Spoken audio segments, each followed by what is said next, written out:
It's important that we stay communicating with one another about what is going on within our community and the new laws and regulations that affect our community. No matter what the news says, it doesn't matter what the federal government says. If we don't know what's going on right next door, a block away, 2 miles away, within our district, within our cities, within our state, then we are failing to move ourselves forward and keep ourselves alive and healthy. Good afternoon, ladies and gentlemen. You're watching Shirley's World. This is Shirley. Tonight, we're going to discuss what is going on as far as celebrities giving money to illegal immigrants and immigrants than the African American community. Now, I don't understand how some of these celebrities like Rihanna and Jay-Z have just given $1 million towards COVID, but they use organizations that don't benefit Black people. So I want to show you this article I just read. And then I want to tell you how filthy California is with these people. Now, you see this article right here? Rihanna and Jay-Z donate $1 million each to COVID relief efforts in Los Angeles and New York. Now, Los Angeles and New York are the most liberal states in the union. These states are not about American people. These states are about expanding and growing illegal immigration and not the ADOS or the foundational Black people. Foundational Black people are stepped on. Now, grant you, we all know Rihanna is not an ADOS. And someone told me Jay-Z's mother is not an ADOS. I don't know that. So I'm asking for help. If you are in the chat room and you're watching right now, somebody let me know, is Jay-Z an African-American descendant of slaves? Because I know Rihanna is not. Let me go ahead and let you hear this article. And then when I come back, hopefully somebody has answered my question. So again, my question is for somebody in my chat room right now. Let me know. Is Jay-Z, because I know Rihanna is not, are these people descendants of slaves? Let this article read and let's discuss this article. Rihanna and Jay-Z are doing their part to help with the impact of the coronavirus crisis. Their foundations have donated $1 million each to COVID-19 relief efforts in Los Angeles and New York City. The funds from Rihanna's Clara Lionel Foundation and Jay-Z's Sean Carter Foundation will support undocumented workers, the incarcerated, homeless and elderly populations, and children of frontline healthcare workers in both cities amid the pandemic. Funds will directly support organizations, including the ACLU, New York Immigration Coalition, Mayor's Fund for LA and Fund for Public Schools, as well as provide daycare, food and learning materials to healthcare workers and first responders' children, along with incarcerated, elderly and homeless populations in New York City and Los Angeles. In time, Rihanna and Jay-Z are doing their part to help with the impact of the coronavirus crisis. Now, grant you, I know that this virus is a worldwide epidemic. So people across the world are being affected by it. And I'm not just talking about Americans, I mean the world. I get that. But remember, we're talking about ADOS people right now. We're talking about foundational Black people, Black Americans, who are the ones that help these people build their name, build their brand, and support when they were nobodies. And they rode on their backs of our support to get them where they did. And many celebrities are. But what organizations did they say they gave this money to? The ACLU and the New York Immigration Coalition and the Mayor's Fund for Los Angeles. Do you think Eric Garcetti gives a rat's ass about African Americans? And the Foundation for Public Schools, as it will provide. Okay, it provides this, but what is the percentage of provision? See, y'all don't look at the bigger picture, what's going on here, because they need a write-off anyway. These people have millions with a big S behind their name of dollars. Their company's worth millions with a big S. So to say you give $1 million and we're all supposed to jump up and down when an average house in California is $500,000. So you took 2 houses and liquidated and you gave that money. What about the homeless Black people who are American citizens who right now commune on the street, who have been invaded with all these illegals who are nasty cultures of people who have come to California? How do we deal with the pandemic when you've got celebrities funding their habitations and their livelihood? You tell me. You tell me how these two people, everybody, what we call them, bees, Beyonce friends, ask me how does Beyonce family go ahead and give money to the ACLU when you got black people hurting right now with this disease? I'll show you another article. I don't think I typed this one in. Let's see. Jazzy J. Y'all know that Jazzy J, what's that boy's name? Is he still alive? I pray that he is. Right now, he is fighting for his life. Y'all know this man. You remember him? DJ Jazzy J Jeff is diagnosed. And he hasn't. He hasn't. Both of his lungs have now collapsed. Both of this poor man's lung has collapsed. He's collapsed. And he's got COVID-19. Jazzy Jeff, you remember him with Will Smith? Yeah. Philadelphia native and hip-hop icon DJ Jazzy Jeff suspects he has been suffering from COVID-19 after battling pneumonia in both of his lungs through most of the last month. In a series of statements on Instagram, Jazzy Jeff explained that he has been experiencing many of the symptoms linked to COVID-19, including a loss of smell and taste. He did not reveal whether he has been tested for COVID-19. And this is his tweet out. I can cough freely. So, this is his tweet out. He tweeted out joking in March the 7th, but now he ain't joking too much now. Let me click his Twitter account, see what he's tweeted out. Please take this serious. That's the picture. I think that's what he look like now. Time be changing all of us. I ain't throwing no stone. But I think that's him. He look good. He look good, bro. Please take this serious. That's what he said. He says, I'm tired of looking at my phone. Don't want to look at internet anymore. Well, nobody wants to look at any of this stuff. But, he's concerned about his health. He's concerned about his health. So you see there's some ADOS. I believe he's ADOS. I believe that we've got issues with our own community. But what I do find interesting is that you've got these celebrities. Like I told you, let's go back to this story. Now, how are you going to let me know? Y'all going to see these people give Jay-Z and Rihanna. I can't see if you guys are making comments, please just stay in there. I'm gonna come back. I just want to finish reading and I'm gonna look at what you guys are typing. But I want you to see it says ACLU right here. You see right here? ACLU and the New York Immigration Coalition. Now, the New York Immigration Coalition, do you think they help black people? Let's find out what they do. Hey, we got a lot of time on our hands. I wonder what all of us are doing, watching me. Anyway. Okay, New York, is that New York Immigration Coalition about what are they about? What are they about? Look at this. Look at this. Look at this. Oh, I ain't gonna play all of it. This is what they gave $1 million to do this. The New York Immigration Coalition, NYIC, is an umbrella policy and advocacy organization that represents over 200 immigrant and refugee rights groups throughout New York. The NYIC serves one of the largest and most diverse newcomer populations in the United States. The multiracial and multi-sector NYIC membership base includes grassroots and nonprofit community organizations, religious and academic institutions, labor unions, as well as legal and socioeconomic justice organizations. The NYIC not only establishes a forum for immigrant groups to voice their concerns, but also provides a platform for collective action to drive positive social change. Oh, look, they really want to help you black people. Look at all you black people.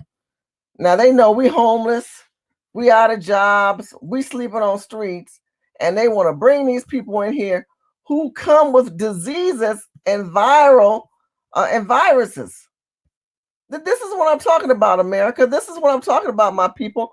You guys who have been at home now, hopefully you've slowed your roll on hating Trump, and you've taken the time to start dissecting the socialist agenda done by these capers, these people who are caping for other folks. Now, the Foundation for Rihanna, the Claire Line Foundation, and the Jay-Z Sean Foundation are supporting undocumented workers. Did you see this right here? Let me play that. Let me show you this right here. I'm going to play this right here because they ain't supporting working niggas. working The Black funds from Americans. Rihanna's Clara Lionel Foundation and Jay-Z's Sean Carter Foundation will support undocumented workers, the incarcerated, homeless and elderly populations, and children of frontline healthcare workers in both cities amid the pandemic. You hear that? You hear that? These people right here are saying that they're going to support the undocumented worker and incarcerated. So if you're an incarcerated Black person, that's the only Black Americans they're going to help. You got to put yourself in jail. You got to be a low life be on jail or be part of the oops community. You happen to be at the wrong place, the wrong time, and was at the wrong color, the wrong light. And you got to put in jail for some bullshit because we got a lot of good brothers in jail right now for that. If you're part of that in the homeless elderly population, I think that, and notice the undocumented population is the first priority we will support. And then the rest of you Black people, okay? I don't believe that. When you use that money and you give it, the funds will directly support organizations, including, okay? So they support these organizations. The funds will directly support. That means the funds are going to be relocating somewhere through the ACLU. The ACLU used to help Black people, but we're not the greater pain now. The greater pain for ACLU are the illegal immigrants. The New York Immigration Coalition and the Mayor's Fund for Los Angeles and public schools. Now you tell me, we all look at these celebrities and they at home right now. They ain't got nobody doing their makeup. Their hairstylist isn't there. Their stylist isn't there. Their chefs and their cooks aren't there. Their nails are looking toe up, and they're gaining weight because they at home like the rest of us, chewing the fat and can't go outside. They got all these big properties and probably got land. That's the only, and they got in-home gyms. They probably ain't really using them because they got all this money and they'll find a way to get it cut, sucked, and snucked when it comes time to come out of their holes like everybody else. But this is what's my interesting point, family. If we are going to talk about African-American descendants of slaves, like for example, here you got this brother here. He's very sick. I pray he's not going to die in Jesus' name. For those who came in a little late, I'm talking about our people, the money that should be having something specifically for us, a foundation or something. Don't y'all agree we ought to have at least a foundation? At least a foundation saying, okay, we're going to set up a foundation for African-American descendants of slaves, Black Americans. We always got everybody riding on our coattail. I'm tired of you coattail people. I'm tired of hearing your problems. I don't care what country you come from. I don't care about your children or your grandmother. I have no sympathy for you when you have no sympathy for my people. This brother is fighting for his life. Will Smith's best friend, he is fighting for his life. He is sick right now, and he wanted to let his family members and friends, y'all need to pray for Jazzy J. In the name of Jesus, I ask God to heal this man. Give him strength and give him love and give him comfort during these times and heal his body from the top of his head to the soles of his feet. Because this man right now is crying for help. We got many of our people crying for help. And the ones who have the resources to help us decide to help illegal immigrants first. That's priority. And I grant you, I know Rihanna is not African American, but these people, again, watch out. These people, again, are riding on the backs of how they got established. We are everyone's foundation. They don't need us now. Now, grant you, she don't need us. This girl is global, international. She's going so way past Beyonce. I'm sorry. I love me some Rihanna. Love me some Rihanna. Love her music. Love her ideas and concepts of her couture line. I love her lingerie line. I love everything that Rihanna is doing, Rihanna. But if we're going to talk about people who have now, their great storehouses are packed with money from the success of us supporting them, you would think at least the ones of that level would say, I want to focus just on African Americans or African Americans with Africans. But when we do this inclusive undocumented, you're going to put money towards undocumented workers and incarcerated and just homeless and elderly. That's it. That's it. You can't think about the people who are in that type of despair in the Black community. And then you're going to use organizations. We ain't going to never get that money, by the way. They just put that in there. They always like to say, oh, the black, the LGBT people. We want to talk about the people of color, the da-da-da-da. And then they say LGBT because they want to first say they got to establish how they're going to enter this conversation with you. Well, we want to make sure that all colors and sexual orientation people, and especially the blacks, are included. They always got to throw us in there because we represent the civil rights. That bill was put through because of us. So you got to throw that in there. It's like you can't have a milkshake without milk. You just can't mention milkshakes. I don't care if you have strawberry, vanilla, chocolate, pistachio. I don't care what you have in there. Caramel. You got to have milk in a milkshake. We are everybody's milk. And I'm tired of you sucking off my damn titty. Anyway, I wanted to show you that because that just really, really pissed me off. Moving on. Let's hear what's going on locally in Los Angeles. If you're in Los Angeles, this will pertain to you. So listen to this news.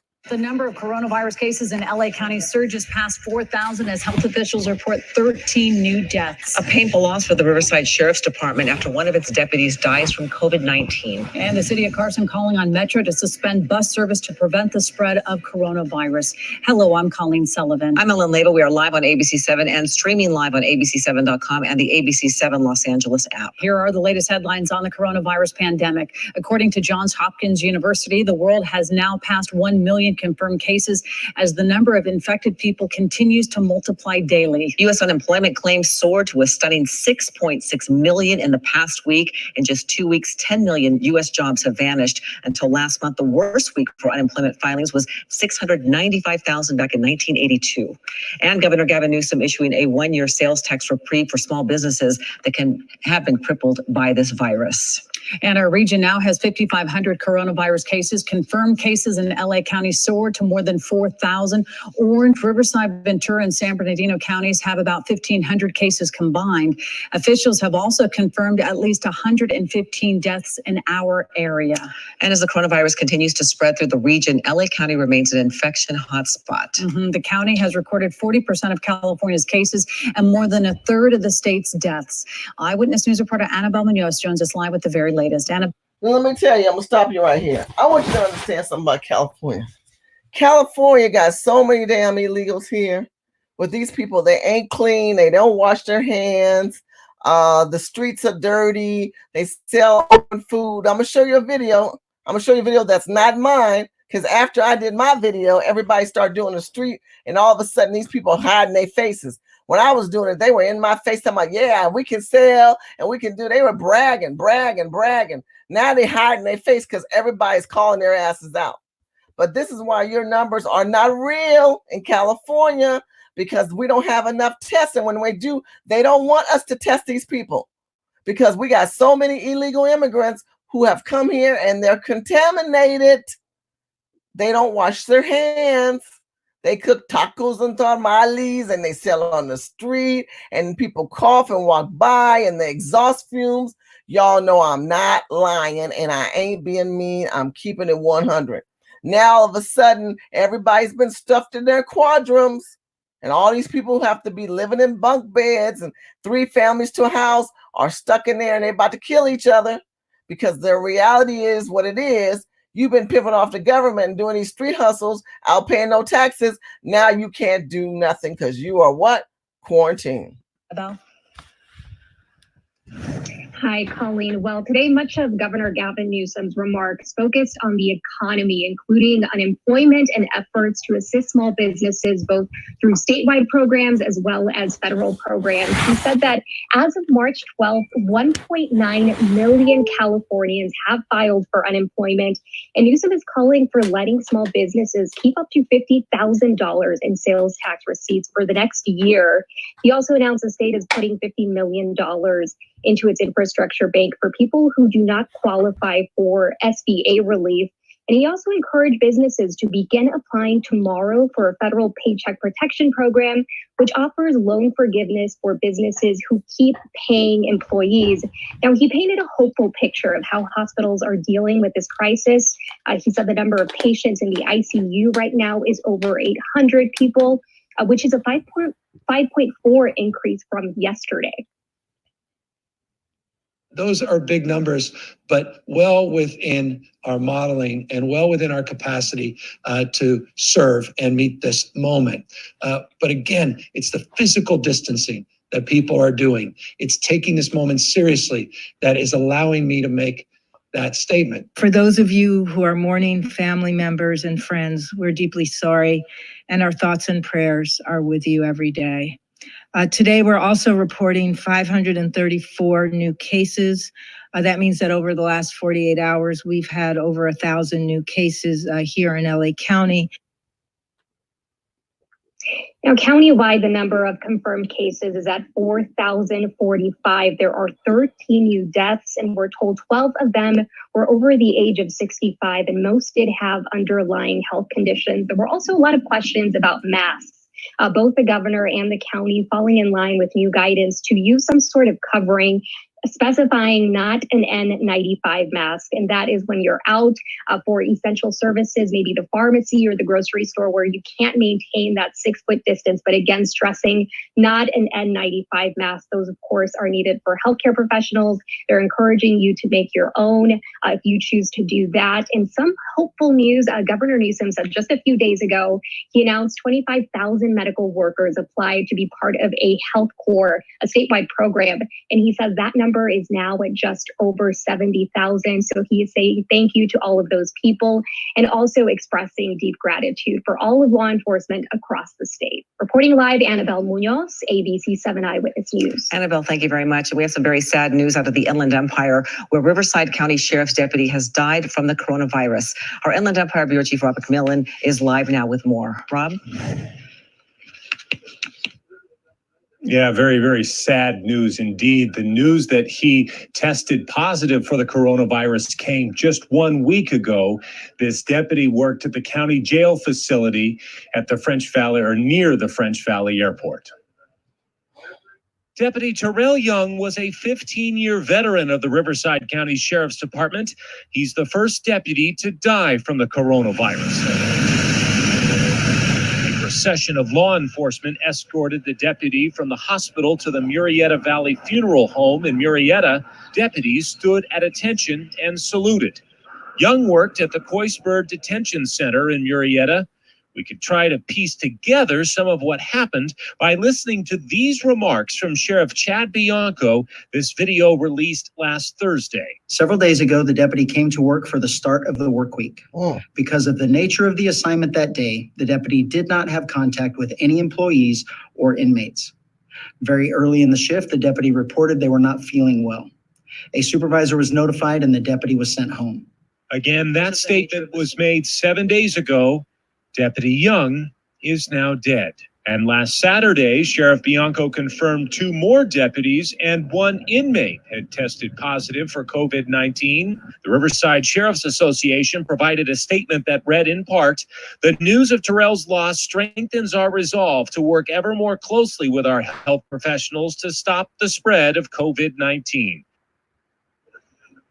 And since Saturday, we haven't had any additional updates on whether any more deputies, jail staff, or inmates have tested positive for COVID-19. Deputy Young is survived by his wife and 4 children. Well, rest in peace, brother. Let me say this to you, family.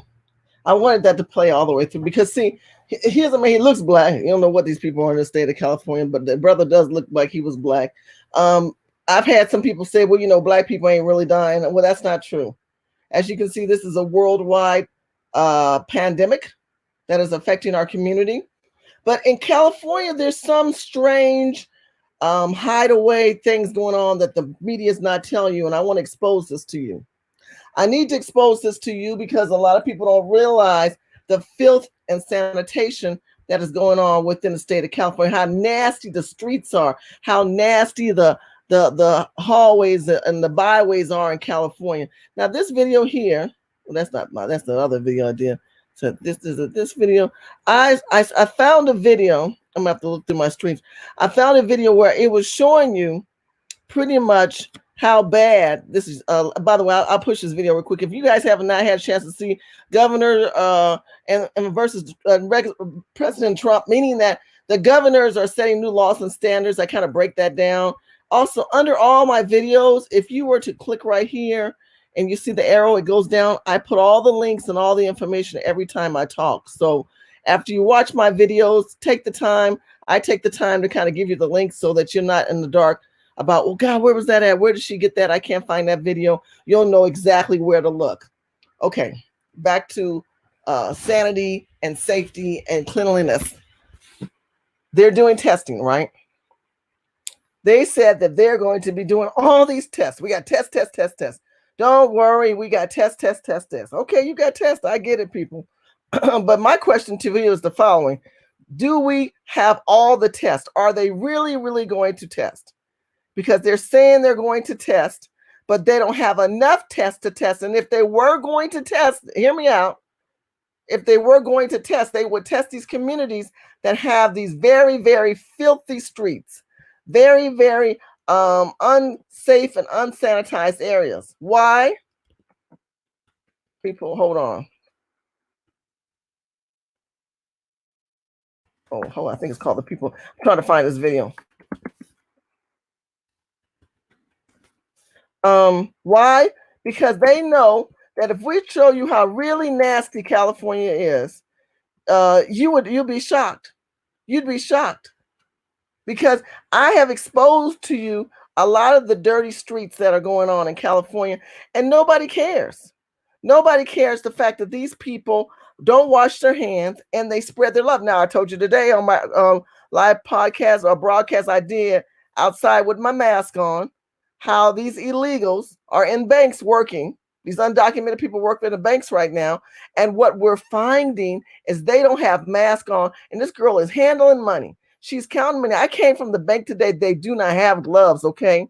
Hear me out. They do not have gloves.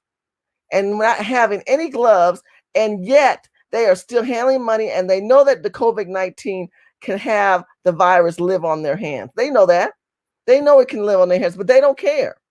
Because the bottom line is they going to work and they think they're fearless, like they it's not real. But you're being contaminated because she's taking money, contaminated money from people, right?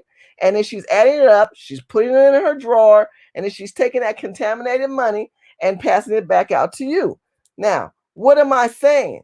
Are they going to shut down the banks? No, because if they shut down the banks, they'll shut down the economy, and they'll let the people die before they let that happen. But what I'm saying, for your safety purposes, you might want to think twice when going to the bank, not having some type of coverage, some type of glove, some type of protection for yourself. Because see, ain't nobody protecting you with real knowledge. Wear a mask is one thing. Going out realizing the people who have the opportunity to still go to work, she still has the opportunity to go to work, and she's not making safe precautions. And her lack of safe precautions are affecting your life. And that's a problem, family. Let me show you another video that I see in here. I see you guys making comments. Thank you so much, Herb Saint and Crystal and Yvonne. I'm going to come in, and Joseph, I know you guys are watching up there. Mona Love, I love me some Mona. Thank you for being my moderator for today. I mean, I really appreciate the fact you guys come in and you start sharing your thoughts. And I want to show you this other video that ABC News just released less than 2 hours ago. Commercial on TV. I go, Noom should have me on the commercial because I eat candy and ice cream all day. Noom is made for the... Okay, so I gotta let this commercial go through before they go through showing you the video. I want you to see it's 14 seconds away. The California legislators' priorities are offbeat. If we're gonna sit back and say we want a safe and clean community, then we need to first deal with the filth in the community, and they're not dealing with that. But they're going to tell you, what they want to tell you is that you need to get a mask first. Is this a commercial? Hold on. Oh, wow. Okay, so the commercial, you can't go back. That is the beginning. I rewinded it. So they're going to tell you need to create masks. Now, they're telling people, if you need masks, you use paper or you use a cloth or something if you have to go out. But I'm getting emails where people are saying that the National Guards are already starting to convolate and commune within the streets. So I want to encourage you, whatever you need to get that you can store and freeze, do so, because you may not be able to get back out again. Recommendation when many state health officials have been shying away from requiring people to cover up. We now want to turn to Eyewitness News reporter John Gregory. He's live at home with more on a story that we've been talking about now for weeks, John. Yeah, Brandy, yesterday we talked about Riverside health officials recommending people start wearing the masks. Now, LA Mayor Eric Garcetti recommending the same thing for Angelenos. And as you just said, he doesn't want people running out and looking for these N95 medical masks. They're in short supply. Doctors and nurses desperately need them. And he doesn't want a situation where people start trying to hoard these things and making things worse. The mayor's suggesting people wear something as simple as a cloth mask. And the goal is to reduce the spread of the virus from people who don't even know they have it. Asymptomatic people, no symptoms, but they have the virus and they're still able to spread it through water droplets when they cough or sneeze. The mayor is suggesting a cloth mask could be very helpful in reducing the spread of those droplets. He's also suggesting that people still need to practice physical distancing. This isn't an excuse to suddenly all go out. You need to stay at home. But when you have to go out, we are recommending that we use non-medical grade masks or facial coverings and not take the ones that are reserved for our first responders. So again, a cloth mask, and if you can't even find a cloth mask, health officials are suggesting something as simple as a bandana over your face and mouth could be effective in reducing the water droplets when you sneeze and cough from spreading out to others. So that's what the mayor's suggesting. It's a kind of a brave new world we're talking about where people in this country start doing this. We see it all the time in Asia. We're probably going to start seeing more of it here at home. We will probably start seeing it more at home. Coronavirus cases in LA and that is a true factor. 4,000 as health officials report 13 new. We will probably start seeing it more at home. And that is a true factor. I believe everybody should get the best mask that you should get.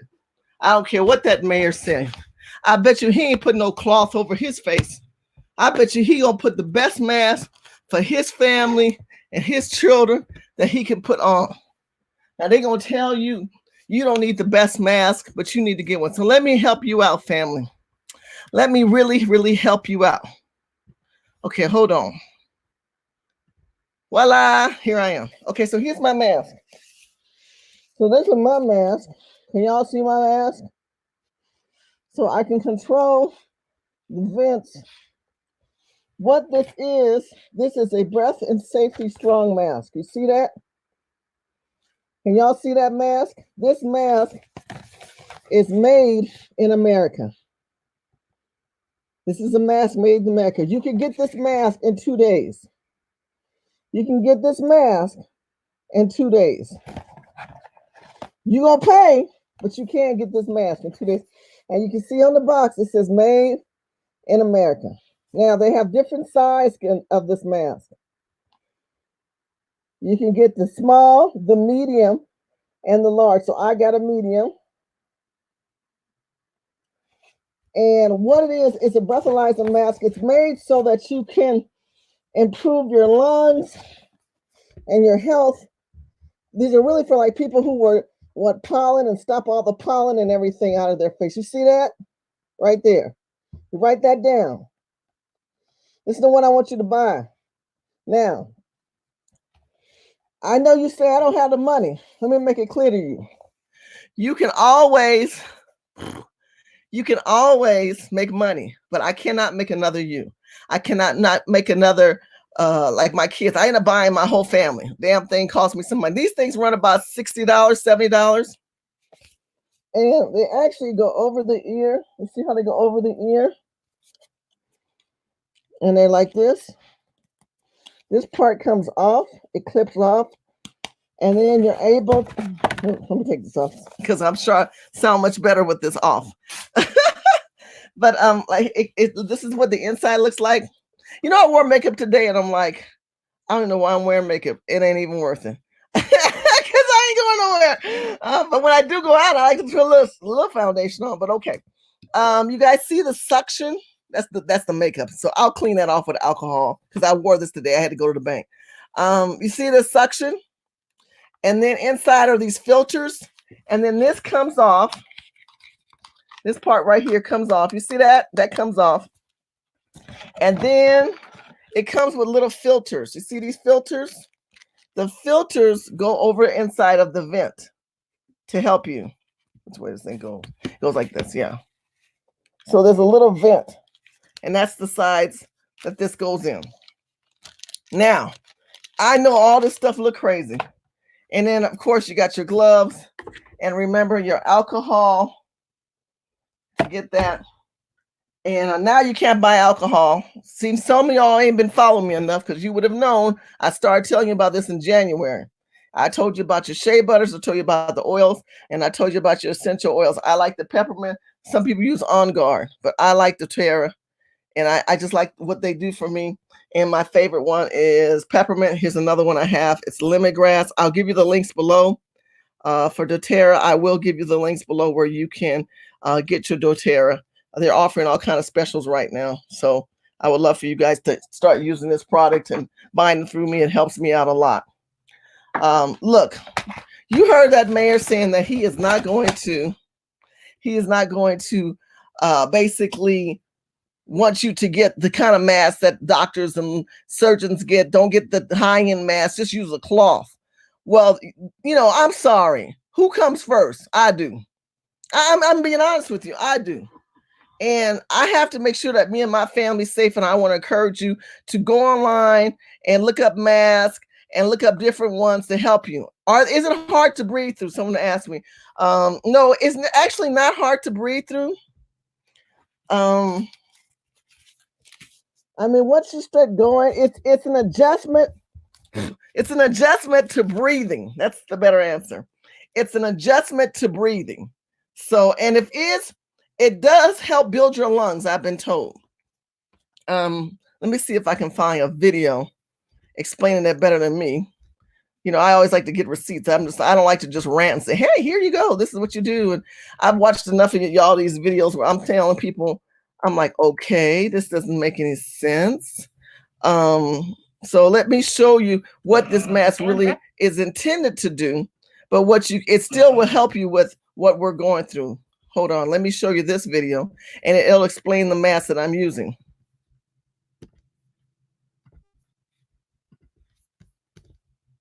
And that's the forecast for your upcoming weekend.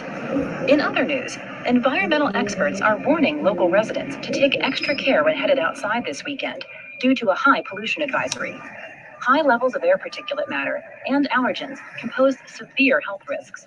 Exercising outdoors in high polluted areas increases risk of cardiovascular damage. But there is good news. Training Mask has you covered with the revolutionary Vent Performance Filtration Breathing Training.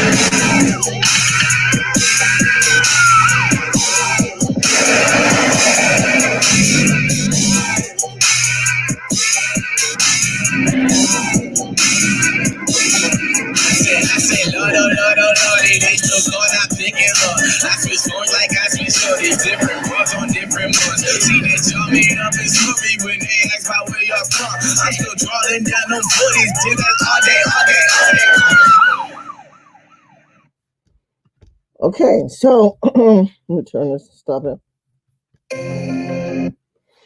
I'll let you see that one in a second.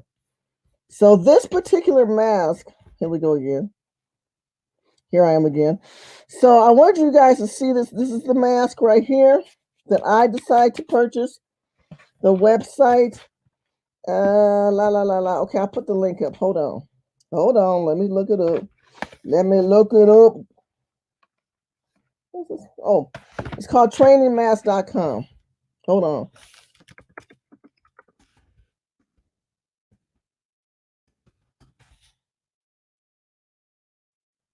Trainingmask.com. I actually bought a couple of them. Okay.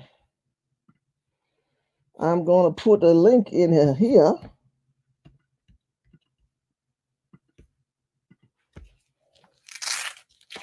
Sure, you hear me better if I take the mask off as I talk to myself. I'm saying, oh, and y'all like, okay, Shirley, take the mask off. You're inside. So I put the link in there, but before I give you the link, I'll show you in another video. I'll show you the site. Let me just show you the site. Don't leave. I'll show you the site. So this is the site here. And they've got great reviews. And you know why I chose this type of mask and some medical masks because I bought those 2 months ago and none of my medical masks came. Y'all remember I said I ordered some medical masks? That was like 3 months ago and they ain't even came. So I said, forget it. I need to spend some real money and get some real masks. Listen, when this is all over with, we will be able to reuse these masks. You know what I'm saying? So it's not like you're saying, okay, it's over with, the virus is dissipating, the peak is already passed and the numbers are going down. I don't know what I'm gonna do with this mask. I'm gonna throw it away. No, you ain't gonna throw it away because the mask was designed for training. Okay, so this is how the mask looks when it's on. You see that mask? That's how it looks when it's on. And this is the price. It's $60 for the mask. So this is not a cheap mask, but it's not like $300 or $400. And I wear glasses, so I wear the mask and I wear glasses. Now some people, like a Flagship, he got the whole a gas mask, looking like, you know, a gas mask man. I'm not gonna hate on him because his mask ain't no joke. But I'm kind of a little bit more like, okay, I want to be able to reuse this instrument. You know what I'm saying? I want to be able to reuse this mask. So that's the mask I bought. And they have different ones. This is another one. Let's see if I can show you. Training masks. This is also some of the other masks that they have that are out there. The different types of training masks that come with the bag and everything. This one's $70. When you order this, here's one that looks like USA. I tried to find that one. Those covers are out. Trust me. You know the Queen is gonna get some covers. I got another one I got from them, and I'll show you that one later. But they have special covers, different filters, different benefits. Okay, I'm gonna give you the code. I don't get no money from this. I found the code. The discount code is Santa. SANTA. That's the discount code. That'll save you 20%. Write that down. Write that down. Santa. That's the discount code. So if you buy this mask, they would overnight it or 2 days. I didn't do that. I didn't pay any because I bought enough masks. I bought like a lot. And the amount that I purchased allowed me free shipping on these masks. And so because I got free shipping on the mask, they went ahead and they sent them out to me. And when they send them out to me, here's another one of their training masks. They've got different looking masks. I like the one with the filter. This is the one that basically controls your oxygen breathing so that you breathing less, or it causes you so that you're building the strength of your lungs. That's what they're saying out there with this mask. But anyway, when you get through your order, the discount code is Santa. Let me show you another one of their videos.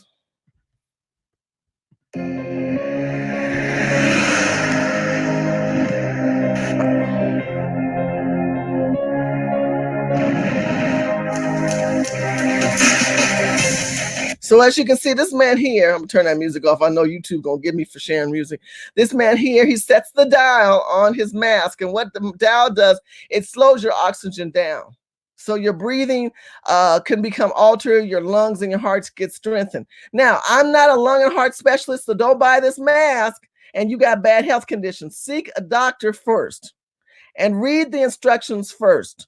Do your research first before you decide to buy this mask and saying, I bought that mask and it killed me. I'm saying this is the one that I use. I'm going to say this again. I'm not a health specialist. I'm not a trainer like these people. I like to eat good food. I'm working on my weight. But I end up getting this mask because I wanted something that I could reuse afterwards. Now, Shirley, what if this part gets contaminated? I wipe this all down with alcohol when I'm done with this mask.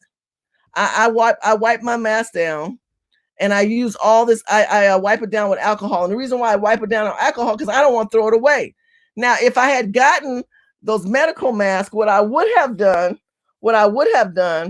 is I would put this and then the medical mask on top of it. How many are in a box? What are in the box? You only get one of these. It's $59 in one box. And I think they give you, how many filters did I get? I think I got 10 filters. I ordered an extra 10 filters. What you're going to end up with is running out of the filters. It also comes with, look, it comes with a band that goes over your head so that when you put this on, oh, this is wrong. When you put this on, you put the band over this part. So it's like this, right? So it comes off looking like kind of like that on the band. And then what it does, it makes it more secure. My sons are still able to move out in the mountains in some areas where they're not stopped us from being quarantined, but they come with really easy instructions. Really easy instructions. See that instructions? And I bought the one that has the filter and the dial filters. So you guys can see that. So yes, it's going to help your respiration or, your breathing. I know I said that wrong. But anyway, get your mask. The governor's going to tell you, use a cloth. If you got $60, don't put no cloth over your mouth. Get a mask, get some alcohol, and I'm going to clean this mask because like I told you, it's dirty because I wore it today. It doesn't stay like this. I clean my mask. I just haven't cleaned this. I cleaned all the outside. I haven't cleaned the inside because I'm not going to rewear it. But after I get off it and I get it to home, I make sure and I spray with my alcohol. Like I'll do this. I'll spray it. That's pure alcohol in my bottle. I'll spray my mask and then I'll wipe it down with a cloth, which I'll have the cloth and I'll wipe it down. Oh, here's something. I wipe it down like that, really good, and I'll let it set, and then I'll spray it again. I have what I call the house contamination room, which is the downstairs bathroom. We have a little downstairs area, and it's the downstairs bathroom. I leave my essential oils, my doTERRA, and I'll give you the link on this one. If you can purchase them through me, I get credit, so thank you for that. If you want to give me credit or make a donation, thank you so much for real money for making your donation. And then I encourage you to get these bottles. This one was great. This is probably this is 32-ounce bottle. You guys see that? Now, this is my home spray. I got my home spray, and I don't have it. You remember them little bottles I showed you? The little bottles are my travel bottles, and my home spray are the ones I do at home. So I'll go in the house.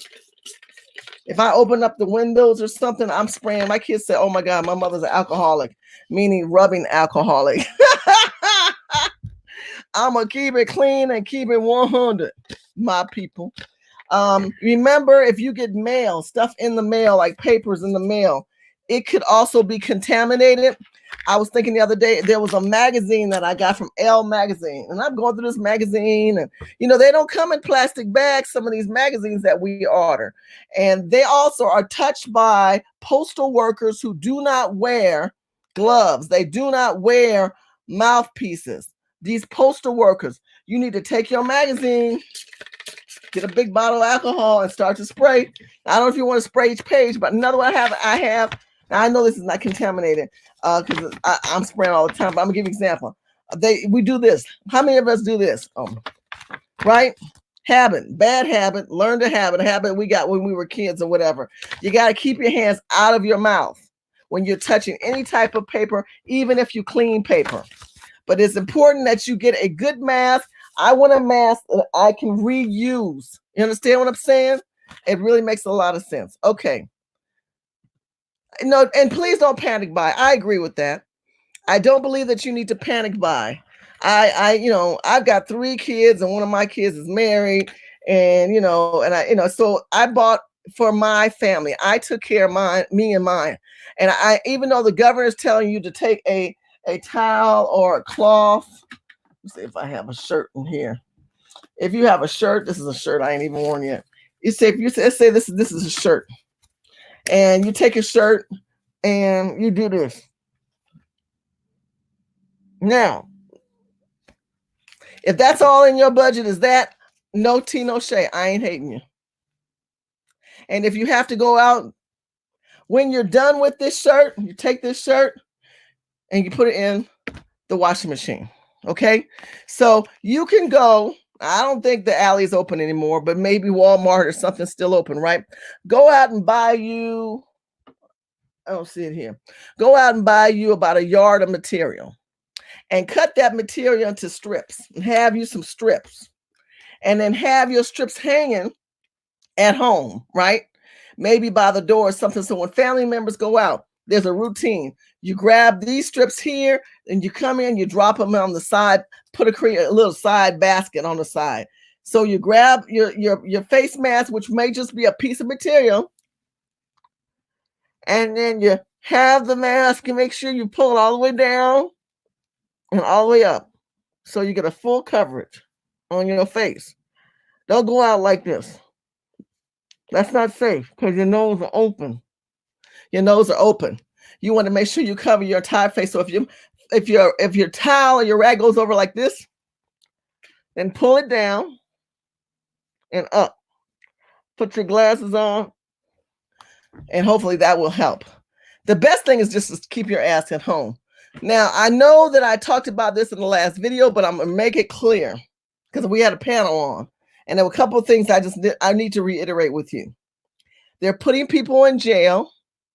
They're quarantining you for 15 days, and every state has different guidelines. Listen to me. Every state has different guidelines as far as operating or moving within their state with this virus. So yes, the President Trump did say, look, if you live in America, you are under voluntary quarantine. But what we're hearing is a little bit different when it comes to state officials. State officials are saying something different. So you have to not always turn the news off and be sleeping at the wheel, because we need to know what each state is doing, because each state is offering a little bit more harshness in requirements. And that's important for us to know. So let me show you this video, let me show you again this article that I showed you like 2 days ago, because this stuff moves. You know, they change the news. By the time I'm done with this video, they ain't got something else up. Okay, so here we go. Here, look at here. Look. Pay attention. Don't leave. Pay attention. Okay, Alaska says it threatens up to 1 year in jail and fine of $25,000 for residents who violate the rules. Is that people visiting from out of state, no matter what state you come from, Alaska orders that you self-quarantine for 14 days. Chicago mayor threatens last week. The same kind of similar situation. Warned states that are running and on bikes. They're going to crack down on that. They've already cracked down on that in California. The Rose Bowl, you know when you walk around the Rose Bowl, they shut that down. The parks are shut down. The beaches are shut down. So there's a place up in the high desert, the Devil's Punch Bowl, all these national forests, recreational areas, they've all been shut down. So that's not just in Chicago, that's in California as well. Okay, Colorado residents violate the state. If you're in Colorado and you're watching this video and you know somebody, make sure that you tell them to look us up, because you can get a misdemeanor and up to 1 year in jail. Each state does something different because the governor and the mayor and the city people set different guidelines. This has nothing to do with Trump. I got contacted by AJ, and we had concern about this because saying, how can you start putting people in jail and prison when that's not what the federal government had allocated? It said this is volunteer. Well, what happened is they are unconstitutional technically. It's unconstitutional to do what they're doing to some extent. But keep in mind, we are under a pandemic and we're under a state of emergency. So because of that, it might have some credence in what they're trying to allocate per state by state. Let's look at Florida. Florida people visiting from out of state are ordered to self-quarantine for 14 days, especially if you're coming from New York, New Jersey, and Connecticut areas. If avoiding, you know what, you said, forget it, I'm still coming, you could be subject to 60 days in jail and a $500 fine. So not only are you get fined, your ass is just going to jail. Hawaii, a 1 year jail up to $5,000 if you're visiting from out of state. The same thing, 14 days quarantine. Maryland, a $5,000 fine. A $5,000 fine and 1 year in jail. You got to pay the fine and go to jail. Okay? Here you go. You are ordered to self-isolate in Massachusetts. They ain't gonna put, are subject. Oh, okay. Residents are subject to prison time. Now, I understand prison and jail are two different things. So, I mean, this thing is some serious thing. Keep your ass at home. Here's Montana, quarantine 14 days. New Hampshire, quarantine 14 days.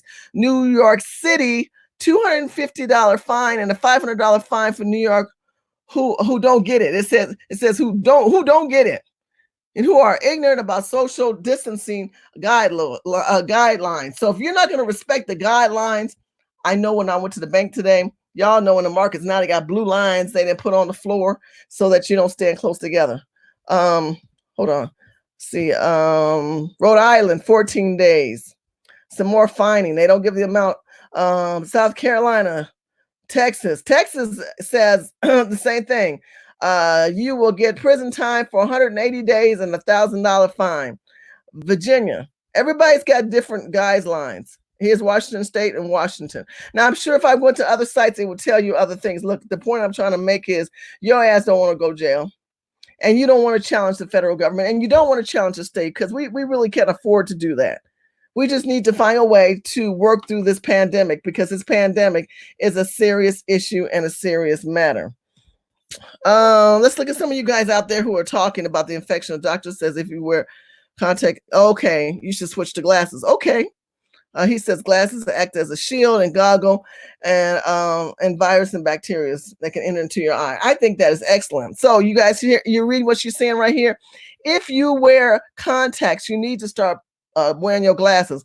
I mean, a whole new world would look right now, right? Women don't have their nails on no more. We have to wear our natural nails. We need to keep our nails short because viruses can get underneath the nail. Thank you, Republicans reprisal. I can't even read. Anyway, you know who you are. You need to keep your nails short. You need to wash your face. But if you wear the goggles, which are not sexy and not cute, but you know what? It keeps you safe. Is it about being cute or keeping safe? Please like and get the thumbs up button. I appreciate you guys watching. I appreciate you being so kind to watch my show, share my show. The last show I had problems with, they locked my comment section. I want to ask you to go back and make comments of that last show because I do read your comments and it helps me kind of prepare for the next show. This show, for those who might have just came in, I'm gonna go back. Let me show you this article. I have concerns, family. I do not understand these celebrities. Just to let you know, Jazzy J, please pray for him. He is contracted COVID-19 and both of his lungs are infected and he's asking for prayer. Rihanna and Jay-Z are giving money to illegal immigrants. Now, illegal immigrants have also been given money by the governor of California. By the governor and the mayor. Eric Garcetti is saying that we're going to be allocating some money to help the illegals during the COVID-19 in California. Now, grant you, we still got our own people homeless on the street. We still got our people suffering on the street. It's still in a nasty situation on the street. And yet we are not fixing anything. We're allowing government to do what it does to us, or doing what it does to us. Let me show you another video. Hold on, I'm not going to move out. I'm just going to go ahead. Make sure you guys subscribe. Click that subscribe button and help a sister out and cut a check. Cut a check. Somebody, Jesus, cut a check. Hold on a second. You see, I didn't have my mask in. Y'all saw this video, didn't you? Y'all saw I had my glasses on here. Looking like ninja. One of y'all called me a ninja. I don't know which one of you Negroes called me a ninja. Look, Shirley, the ninja look. That's my ninja look. I turned the camera already. But yeah, I did the ninja look because I had nothing else. Because they were losing their mind. See these people losing their mind? They didn't go into the store. I can't find nothing. I had to sit back and get me right. Now, I knew this was happening, but dang, I didn't know people were just going to lose their mind and I wasn't going to be able to find anything in the store. So I had to go in the store and figure out what I could eat that was healthy for me. Because people, so get some canned goods with all that sodium and high blood pressure and all this sugar. Yeah, forget about the cakes. Don't get the cakes and cookies. Get out there and make sure you get some healthy food. But all the meats were gone. The meats were gone. All these pre-cooked meals too. See these pre-cooked meals? For those of you guys who don't know how to cook, let me stop this video right here. These are the kind of meals are for people that can't cook and don't know how to grill. Go buy those pre-prep meals. Stop doing dash door and stop doing all these other kind of meals. Go get, if you cannot cook for your family, these are family size meals. You stack and rack these up in your freezer and you take them out as you need them, and try not to eat more because you home and stressed out and you eating and watching all this COVID-19 videos. They don't help you. And as you can see, the self-prepared food, pre-prepared food, that's tongue-tied in my mouth. As you can see, those meals were going pretty quickly. Back to our people. If they're going to give money to illegal immigration, why aren't they helping the people of our nature on the streets?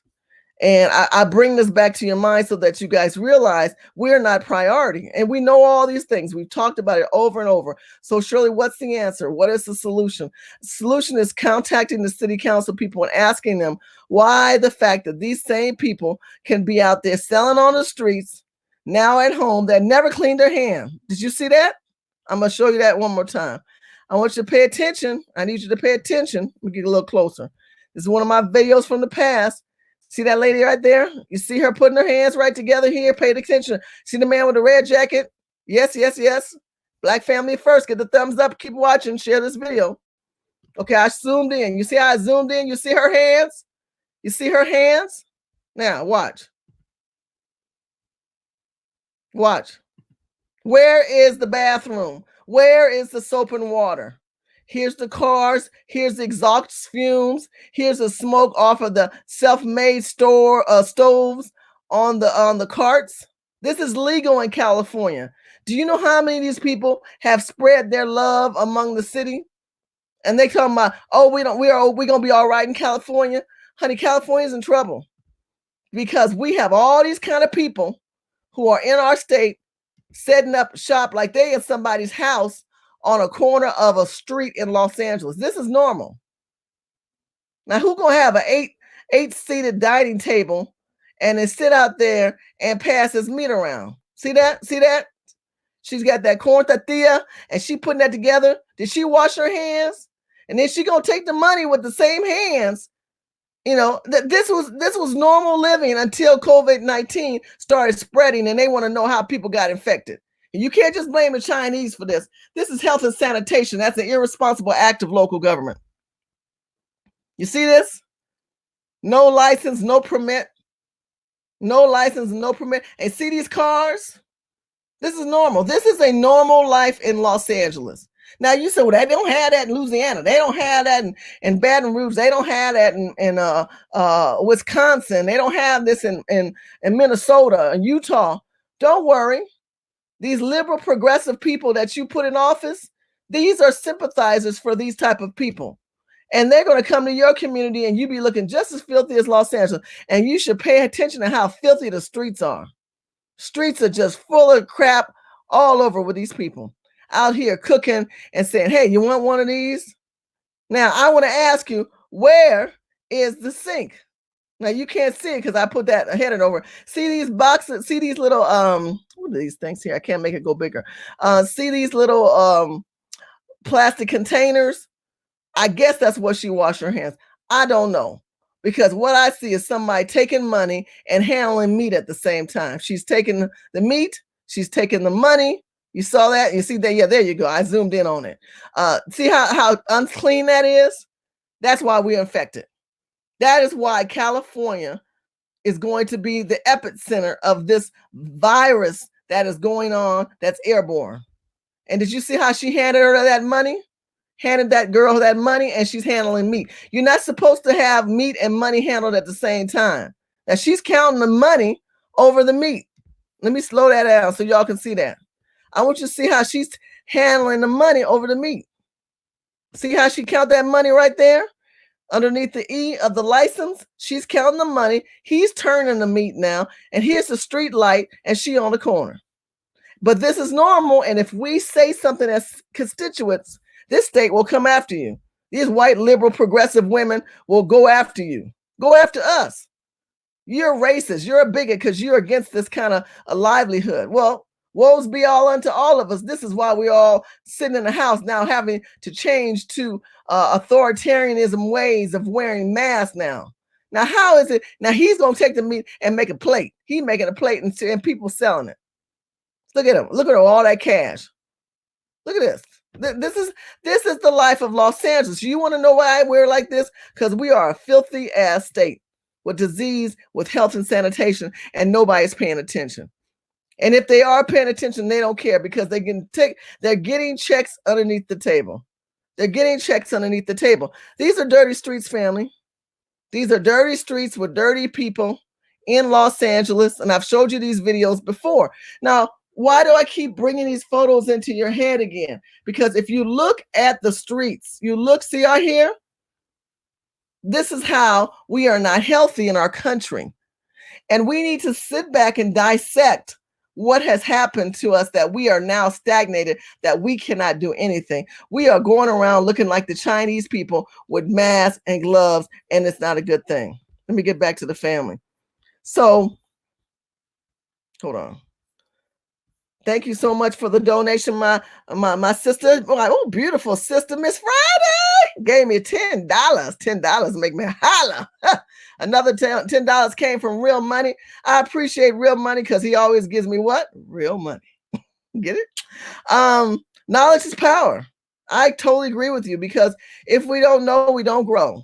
And somebody's got to bring our attention to it. Sometimes sight beyond sight, we don't see it, because we're blinded by our personal circumstances. Like, we get in our car, we go to work, we pay our bills, we go to sleep, and we do the cycle again.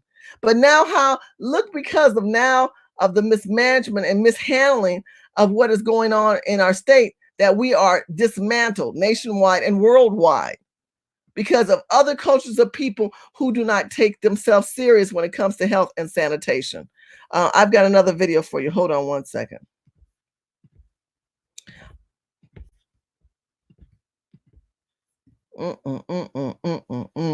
Here we go. California. Let's see what's going on with this one with California.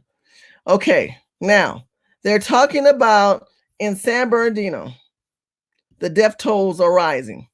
And San Bernardino has a lot of illegal immigrants, okay? So because of the counts of the death tolls, let me play this for you so that you can see it. Let it read it to you. By the way, San Bernardino is the largest county in California. The county reported Thursday 8 total deaths and 52 new confirmed cases, bringing the case total to 306. On Wednesday, 2 more San Bernardino sheriff's deputies assigned to corrections tested positive for the novel coronavirus. 2 firefighters have also tested positive. Recently, the county introduced a new online tool that provides a visual dashboard detailing the county's coronavirus efforts. So far, the county has tested 3,391 people and has 306 confirmed cases, roughly half women and half men. Of those confirmed cases, the highest numbers are among the 18-49 age range. San Bernardino County will begin conducting drive-through testing for COVID-19 on Friday, March 27th. The testing would be available by appointment only, and sign-up and details were available on the county's website. Now, the reason why they keep testing people, they go to your car, they swipe your nose, and they let you go through. I guess they let you know if you got it or if you don't got it. And if you do have it, if you have received it or not received it, if you've become contagious. If you have, then they ask you to stay home. If it gets to a point that you can't breathe, your chest and all the other symptoms that are stated at the CDC website, you need to come to the doctor or go to the doctor. And of course, they're going to try to help you the best they can. And many people are passing away. Look, this is the point I'm trying to make. They're testing so they can determine the number of the origin of where the pandemic stands out the most. You know what I'm saying? So if we look at the fact that the pandemic is in California, then I'm going to use San Bernardino. This is a hypothetical. You know, I don't like talking in hypothetics, but I'm going to go ahead and speak in hypothetics. Let's say we're in San Bernardino and we find out that we've done testing and we find, let's say, 500,000 people are contaminated. They're going to start quarantine that county, because they're going to say, this is an epic center right here. We're finding from our testing that certain area, and we know LA County is screwed. And LA County is huge. Let me tell you, LA County is huge with demographics of number of people. But San Bernardino is huge when it comes to land mass. San Bernardino is the largest land mass. LA County is the largest number of people of living in the state of California, of Southern California. In knowing that, they want to identify that number. Now, I'm getting emails or people saying the National Guards, people are saying, no, it's a fake news, it's a real news, fake, real, or whatever. I'm going to still post it out there. You can make your evaluation if the National Guard's coming or not. I've seen on Tariq videos where people are rolling tankers and some other people saying they're not. stay home because the fines are real. I don't know about the National Guard, but the fines, like the jail fines, the prison fines, the financial fines that you're going to be put upon you are going to be costly, are going to take you away from your family, are going to have you lose your job and dismantle your life because of this pandemic. And you don't need that to happen. What you need to do is plan an everyday schedule so that you can stay calm and do something. So I always talk to you in this manner, and I've spent a whole hour explaining and talking about the mask and everything. I'm going to switch the show up for those who are patient enough to stay with me. I want to give you encouraging words, and I want to tell you things that I think that you should pay attention to, that I think would be good to watch. I've been looking at things that I think that are good for our community and what we can do to grow our minds. Because if we strengthen our minds, we strengthen the opportunity of bettering ourselves when we come out of this. We're not lost in the matrix. We're not lost like, okay, now what do I do? I'm back on board. Well, one of the things you can start doing to help your people in pandemic times, especially small businesses, Black small businesses, is you need to first identify them. So I want to show you this Netflix show. I don't know if many of you guys have watched it. Hold on. Called I Did That. Put a thumbs up if you watch this show on Netflix. It's called I Did. Oh, She Did That. I'm sorry. She did that. I'm gonna show you the trailer. I loved this Netflix. This is snaps fingers in a roller coaster, baby. So let me get this thread so you guys can see this. I love this one. I really did. I want you to make sure that you consider to go see this, watch this. I mean, it's on Netflix. It's great. If you don't have Netflix, take Netflix and go get it for free. It's worth watching. Here we go. African American women are the country's fastest growing group of entrepreneurs. Black women. I want you to look at me and be inspired to say, I can do that too. These are the women who are raising the glass ceiling. I'm a product of people who are committed to seeing me thrive. Dreamers. Could I have lost everything? Yes. Doers. The superwoman complex is real. Risk takers. I have a master's degree. You're asking me to print out agendas? I'm done. You don't get to diminish my hard work. The banks are not as excited to give us money. The backlash was, we're selling out. This is a time for us to begin to build our own table. What's the secret? It's really just a matter of, having the guts to do it. How did she get there? To say that you went from your kitchen to being a part of the largest beauty company in the world. Take a step in her shoes to see she did that. Oh my God, what a great show, a great documentary. So this documentary was put out to encourage women to realize the strength of the Black woman. Agendas? I'm done. You don't get to diminish my hard work. The banks are not as excited to give us money. The backlash was, we're selling out. Well, there you go. That right there is a clip of the new documentary. She Did That, produced by this woman right here, Renee Blewett. Hello. Good morning. Did I say it right? Yes, you did. She did that. You kind of have to say it. Like, that's how you say it. You got to express the culture. You have to. And everyone says it differently, right? I love to hear people say it. I know. Okay. Is that how you say it? Yes. Well, I just say she did that. Okay. Like, she did that. Oh, did I put too much emphasis? So you went and you followed all of these amazing women and you wanted to share their journeys, specifically women in the Black community. Why? Where did this come from? Well, I've been blogging about Black women entrepreneurs for 10 years now. I have a blog called In Her Shoes. And in 2015, I decided that I wanted to go deeper into these stories. On social media, we tend to see like the highlights and like the highlight reel of entrepreneurship. But I wanted to go deeper and find out like, what are the obstacles that these women are facing to get to where they are today? What are the opportunities that they have that are unique to them as Black women? So that is the purpose of the film. I really want to shine a light on what we're doing right now. We're making history. Yes. Literally in a 20-year period, Black women-owned businesses in this country have increased by 605%. I love it. And I love that you're doing that because like you said, that's what we see on social media. That's what we see with our celebrities. We see the lights, we see the cameras, we see the success. Right. But we don't see what kind of obstacles they had to overcome to get there. There's so many sacrifices that Black women are making to build their businesses. First of all, we are doing a lot with the little. There's a huge funding gap that we talk about in the film. There's just like a lot of balls that we're juggling at the same time. And I just want to celebrate these women. Like, we are really killing it right now and doing it. And so Killing this the game. film, yes, it's all about a celebration of us. So you're following 4 women specifically in this film. One of them is Lovey Ajayi, and she is a Chicagoan. She's a best-selling author, a speaker, and a digital strategist. Tell me a little bit about her. So what's interesting about my relationship with Lovey is she's worn so many hats throughout her career. She designed my blog, like the 2.0 version of it. That's where we started our relationship. And when I was doing PR, I hired her to do like digital strategy for some of my clients. And then she became an author, and like she's a speaker, motivator, and she is just someone who has a very unique path that I thought that we needed to like find out more about, you know? Yeah.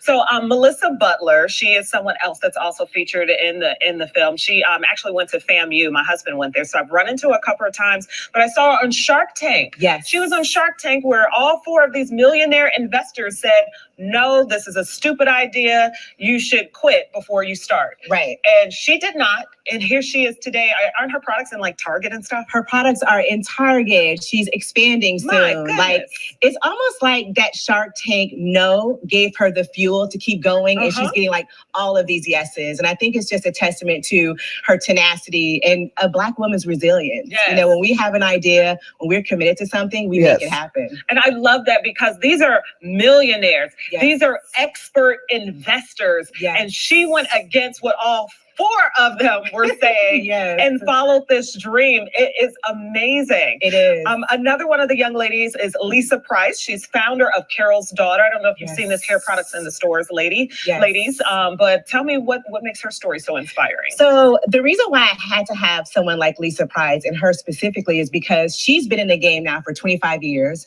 Their brand just celebrated their 25-year anniversary last year. And I just wanted to show, like, I think, again, with social media, we think that there's instant gratification. Yes. These big brands are built overnight. She has been slow and steady with her brand. And I really wanted to dig into her story, because she's been in the game for a long time, and she's really opened the doors for all of the hair care brands that we're seeing out on the shelves right now. And then I'm going to stop right there. So this documentary, make sure you look it up. She did that. It is a documentary film on YouTube. It is on YouTube. Now, she mentioned Carol's Daughter, which is Lisa Price. Let me tell you a little bit about Lisa Price's story for those who don't know Lisa Price. And I want to talk about entrepreneurial women, because many of you guys are sitting home right now and got a lot of time on your hand, and you are just losing your mind, and you got ideas, and you think, I need a website. No, you need to sit down and start with a piece of paper and pen. Now, Carol's Daughter, you guys know Carol's Daughter hairline, hair products. You've seen this lady? I actually got to watch a dream come true and to live something that I dreamt about. And in that moment, I got to say to myself, well, now it's time to dream even bigger. Carol's Daughter began in my kitchen. It started with my love of fragrance and me creating my own fragrances. And then I wanted a moisturizer scented with those fragrances. I was working and listening to Oprah, and the show was about people who had started businesses from their hobby. There was this checklist that they were going through, and I just had this moment of realizing this thing that I was calling a hobby could actually be a business. My mom, Carol, was not a beauty junkie at all. She found it very difficult in the 60s to find something that actually matched her skin. It was my mom who encouraged me to sell at a church flea market 24 years ago. So I started out really small and grew the business organically. There had been so many challenges that I had gone through: a recession, things just not going the way that you planned for them to go. I had lost my voice a bit, wasn't sure of who and what I was. Being on the Oprah show, being able to meet Oprah, there's so many levels to how magical that was. Okay, so let me tell you the story of Carol's Daughter. I wanted to get you to understand a little bit about this beautiful lady here. This is a sister who started a hair care product out of her home. Now, Dimitri, I know you in the talk room talking about how she sold out to white people. She didn't. Let me explain business to you. When you get to a point when you have a product and you've got it to its highest level, most business people, they do what they call an acquisition and merger. and they're put at a point where they can't get it any further. And so you say, I need to merge with a bigger system. Everyone has done this, even Michael Jackson. When Michael Jackson acquired the song rights of the Beatles, he eventually could not contain that asset and manage it to its fullest. So he acquisition and merged with Sony and sold off his asset and merged with them. Anybody with real money understands that. When we get mad as a Black community or as a community of people, when we see our people start to grow and then all of a sudden we think they're sellouts. She did not sell the company entirely. She still is the overseer and the main conductor of this product. It's just now under L'Oreal. Now, if you saw the documentary and if you're going to see it, please watch it on Netflix. It's called She Did That. What I love about this documentary is this. Her husband, Mr. Price, was hilarious.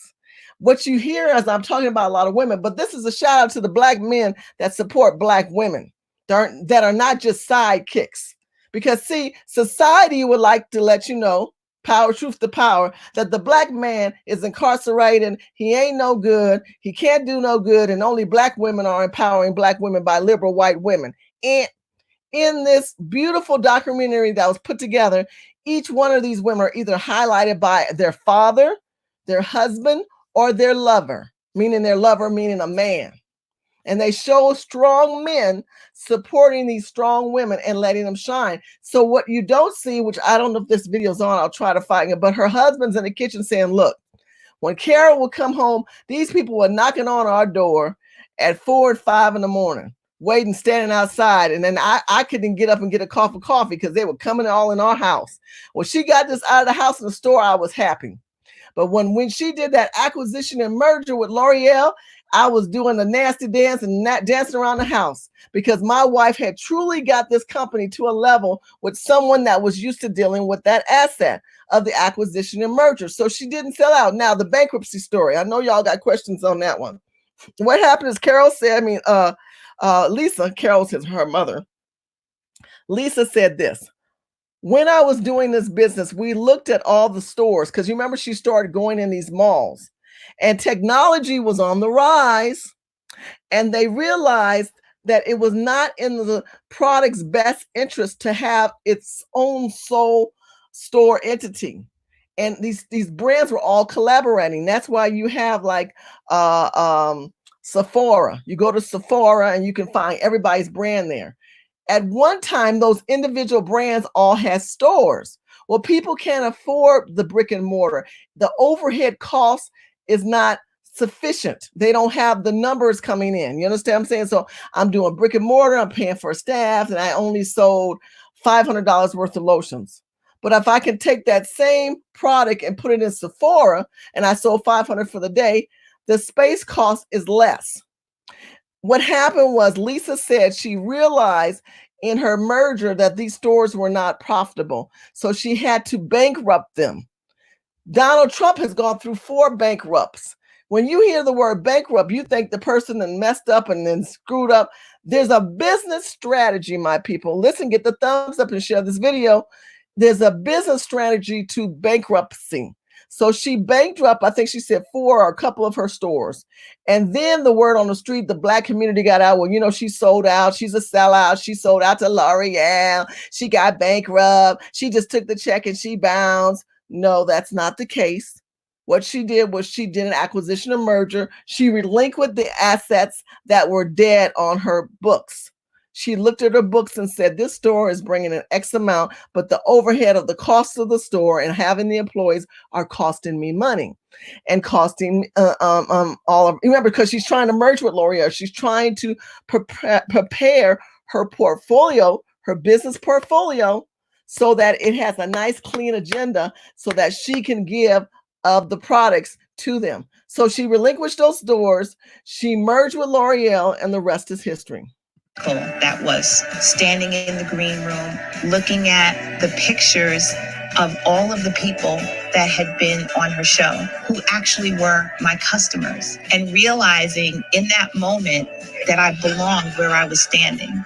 A really big milestone occurred one night while scrolling on Instagram. I see a picture of our product and I realize that it is a display at the National Museum of African American History and Culture that credits me as a pioneer in the natural hair care industry. That was by far one of the most amazing moments in my career. And to see my name and my company's name and my product in such a beautiful place that tells our story in such an amazing way. I can't even find words to describe how fortunate I feel. Nothing greater than that. Nothing.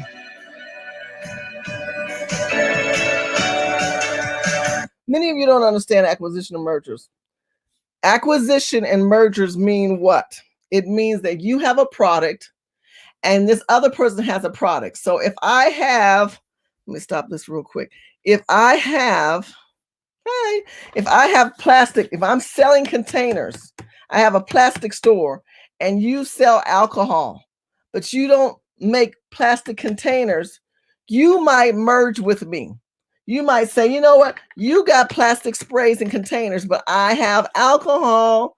I want us to merge together and you take this plastic and you put it in a container and I can help it get out there more. L'Oreal is an established entity in the beauty industry, and they want a piece of that black market.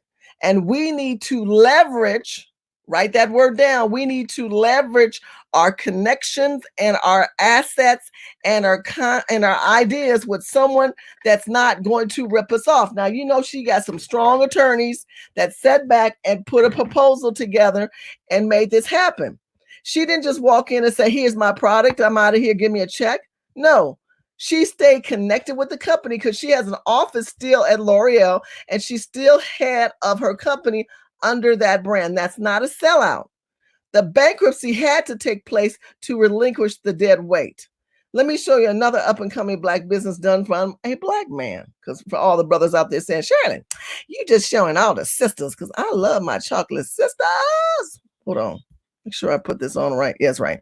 I love my people, but I want to show you that we as a family, it's not just black men, but black people is also the black family. I think it's called BNC. Oh, there's a new network called Black News Network. Have any of you guys been watching it? It's new and it's introducing to the world.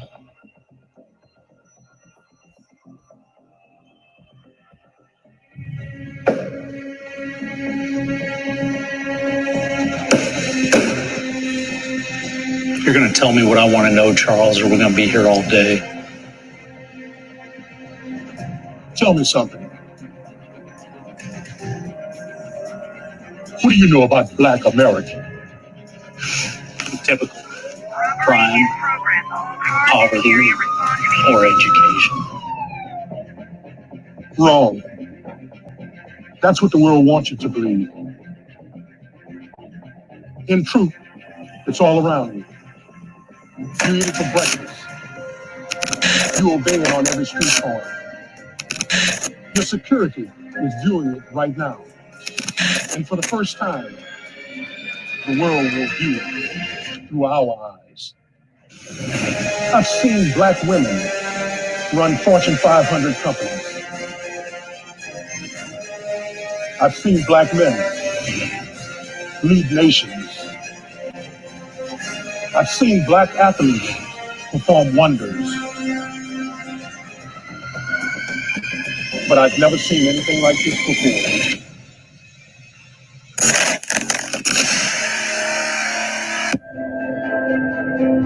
Intelligent programming. Whether it be covering the war in Iraq or doing an overnight report where there's breaking news about Malaysia or a terror strike. Informative. Educational. That we should have a program that lifts up all boats and that we don't just negatively focus on what happens that's wrong in the black community or Latino community, but we can also show positive things that are going on in those communities to turn the negativity around. Inspiring. Empowering. From one voice to many, we are the Black News Channel. Truth illuminated. Okay. So Black News was a collaboration of J.C. Watts, who was an ex-pro ball player and a Republican. I think he was a congressman. And he collaborated with a gentleman who owns, I think, the Jets. And don't quote me on this one. I'm going to look it up as we talk. I'm going to let the video play, but I need to talk for a second. Anyway, these two people merged. The other guy, I think, is from another country, and then J.C. Watts is African American. And I want to talk about leveraging and working with other cultures of people, because some of you guys think it's kind of funny and mock me sometime when I say you have to leverage who you know. You should all have a good Jewish friend. You should always have some type of person whose culture of people have a different economic platform than you do. Armenian friend, a Russian friend. Don't make them friends because they just have money, but make them your friend because you know they have things they have going on. They have strategy in place. And then if you strategize, you will merge with them. If you sell to them, you'll still merge with them. You'll merge an idea and you get parts of that revenue, parts of that share. You're not trying to be the sole proprietor. And Black people, you call us sellout if we do that. I don't get that, because that's pretty normal in the business world, where people are always merging with people to get to the next level. When Oprah was trying to get her distribution, you remember at the end of the show, it wasn't Oprah Winfrey. She had to merge with a different distribution. You remember when we all found out that Oprah didn't own OWN? You remember she had bought those shares and she took part of their platform from Discovery to get herself out there. So we were all under the illusion that OWN was owned by Oprah when it was really owned with Discovery, and then she had to sell off those assets and those shares. She did an acquisition and merger. You guys beat up people in our community who interact with people in business to project and promote the vision that that person has. You need to stop doing that. I see it in the chat room. Y'all need to stop saying they sellouts, they bankrupt, she just sold it, she sold it. Well, you know what? She put her hard work in and let her get her check. Her husband wanted it out of the house. He wanted her to stop trying to manage all these stores, and they wanted to find a better direction that was more relevant. And putting it with L'Oreal and creating it online and everything else, you stay relevant and current to today's times, and you keep the product moving, you keep your sanity, and you're not trying to do all this by yourself. But let's continue on. The Black News Channel is a news channel that is coming up, and we'll see how strong it'll be. It is a channel that wants to be interacting on a global level, but also on a local level of people in the community and about the community, and know the real news coming from us. The more we hear real news from us, the better chances that the news has true authenticity and has more real actions behind it. And that's what we start talking about, real actions, and then we pull in real actions in conjunction to real legislation that needs to be put on the table. Our BNC program lineup features some of the biggest names in news and entertainment.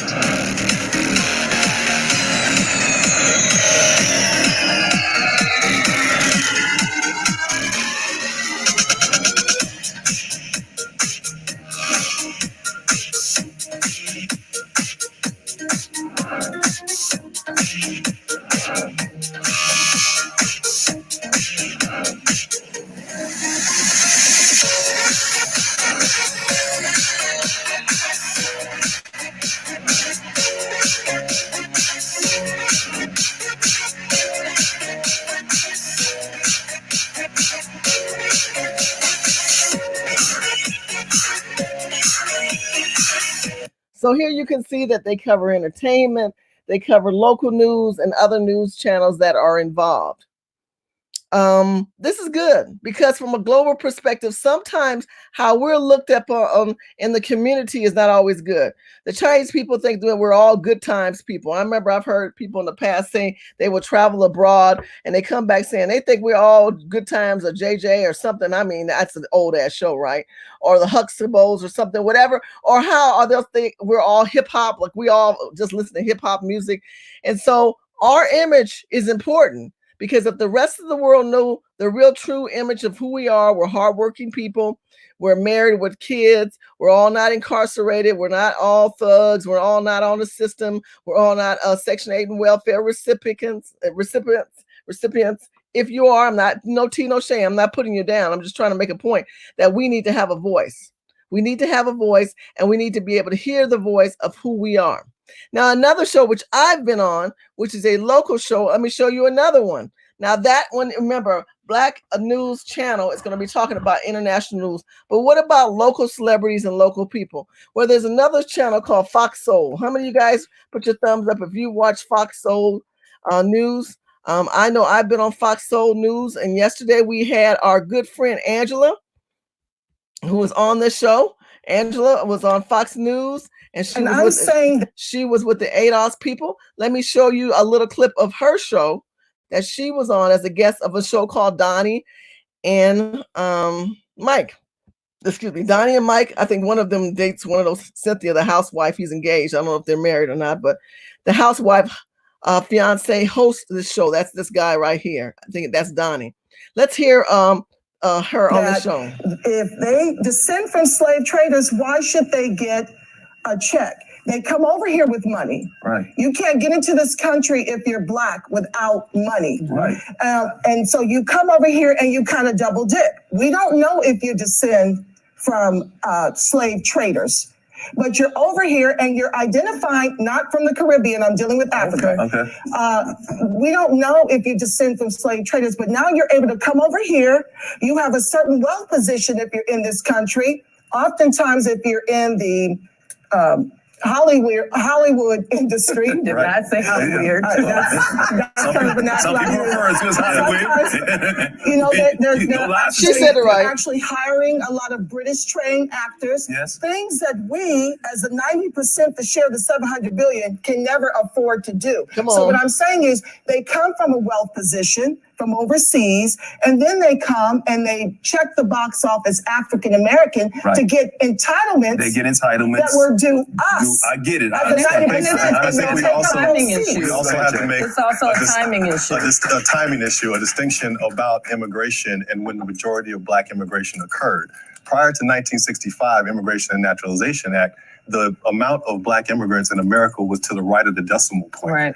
So we were very much a monolith. You said Negro, there was no question of who you were talking about in this country. So what we see now are a lot of Black immigrants that are first, second generation.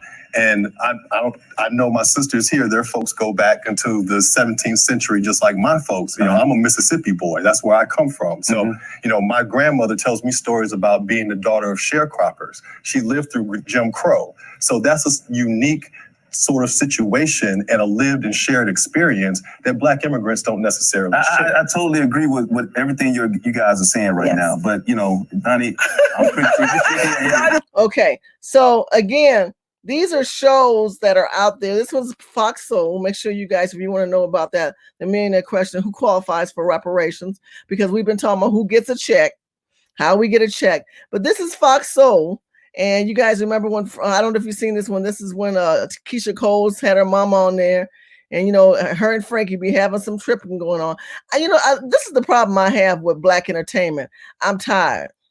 I'm tired of Black entertainment. But for those of y'all who want to see your people in the entertainment world, I've been encouraging Fox Soul to put more people like Angela on and work with things regarding the Black community from a community perspective of issues, not just celebrity gossip and celebrity news and rehashing old things like with Tupac and stuff like that.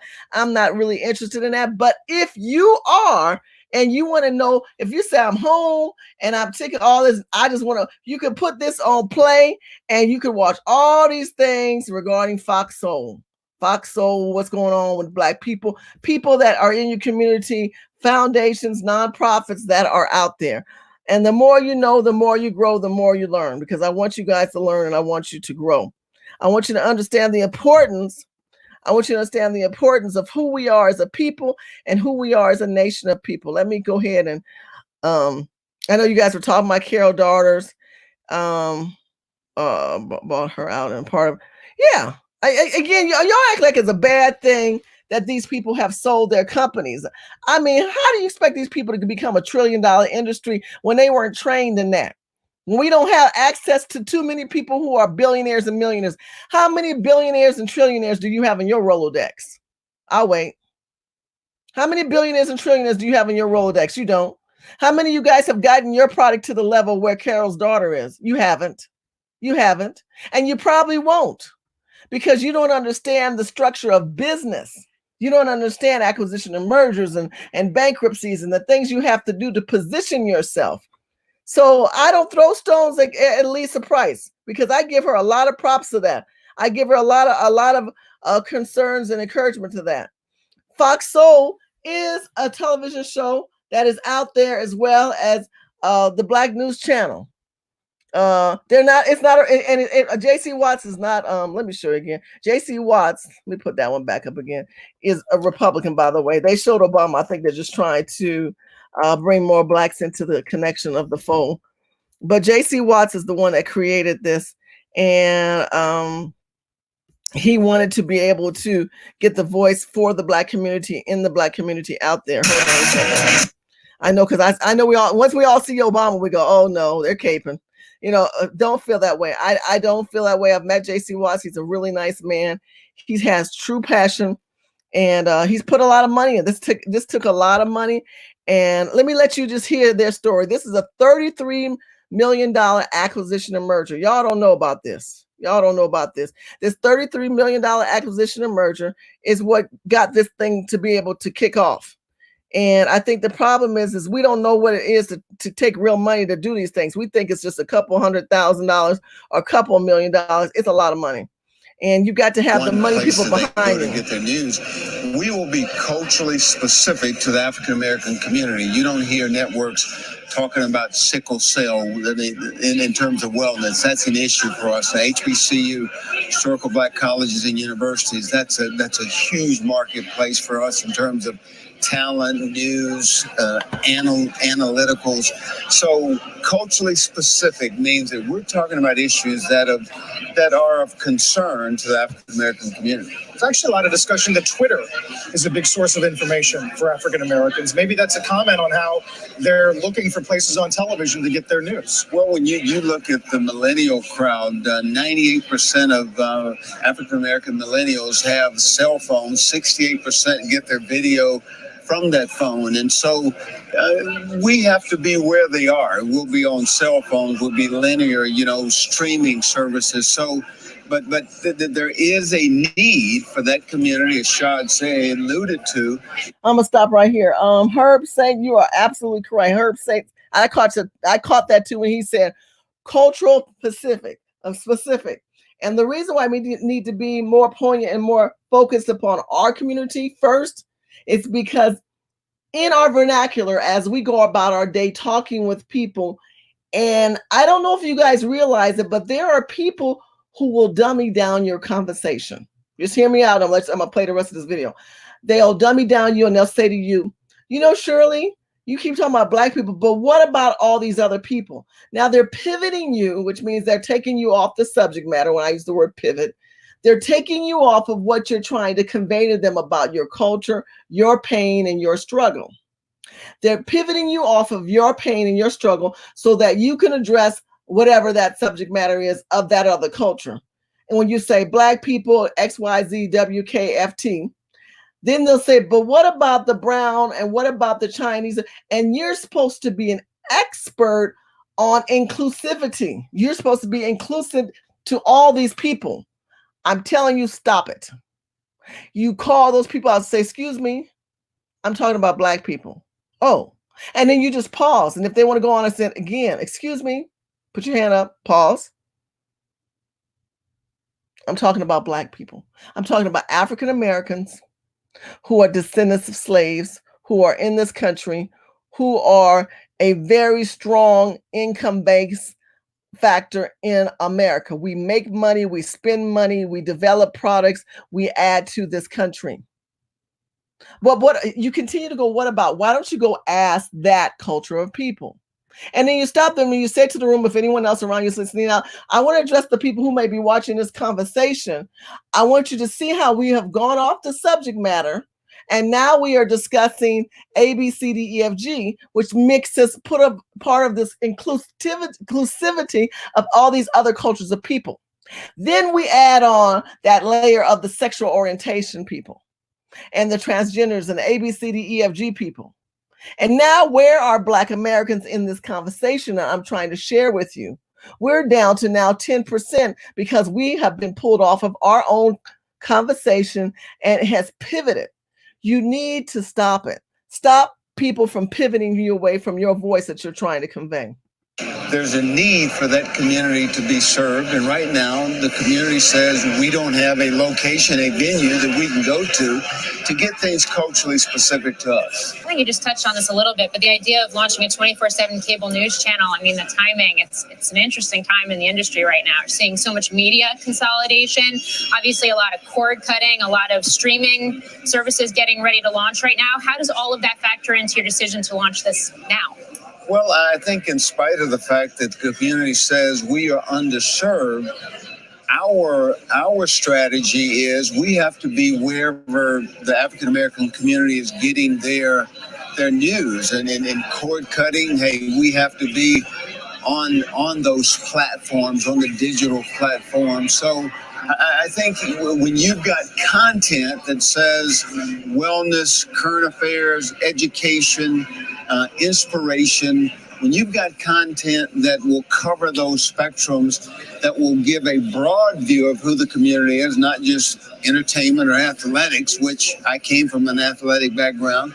Shad can relate to that. But regardless, there's a broad spectrum of perspectives in the African American community. And right now, we will feel that need. Speaking of athletics, can we talk sports in China? What's your take on what the NBA has faced this week? Well, I've had businesses in 9 countries outside U.S. for 20 years. This gentleman you're about to see right here, let me stop it. This is his backer. This is the man who helped him raise $33 million to be able to launch this Black news channel. See, this is what y'all don't get. Y'all so anti-white, anti-immigrants. Immigrants, not illegal, but sometimes I'm hard on immigrants. Don't get it wrong. Y'all know I go off on some immigrants, illegals, and all these other folks. But this is a different type of immigrant. This is someone that came legally.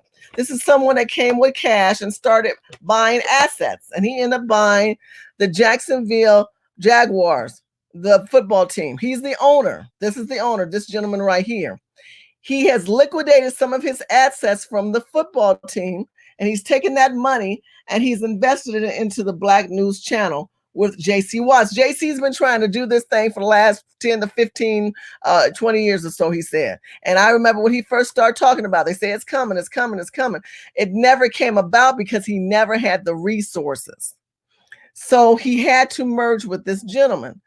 This is what I want you to understand, family. Acquisition and mergers can make a difference in your life, but if you're not leveraging connections with other cultures of people of wealth levels, then you're not going to make it. You're not going to make it. Your Rolodex is weak. You're at home. You need to look through your phone and look at the last 20 people you call. How much do they make? Look tomorrow, the next 20 people you make. How much do they make?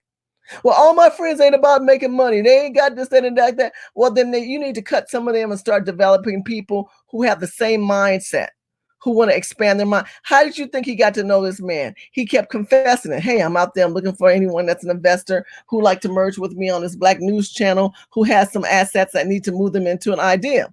And he probably said, well, tell me more about what you're talking about. I see that need. I have a football team. Oh, this is great. They probably sat down, had coffee. They probably went golfing.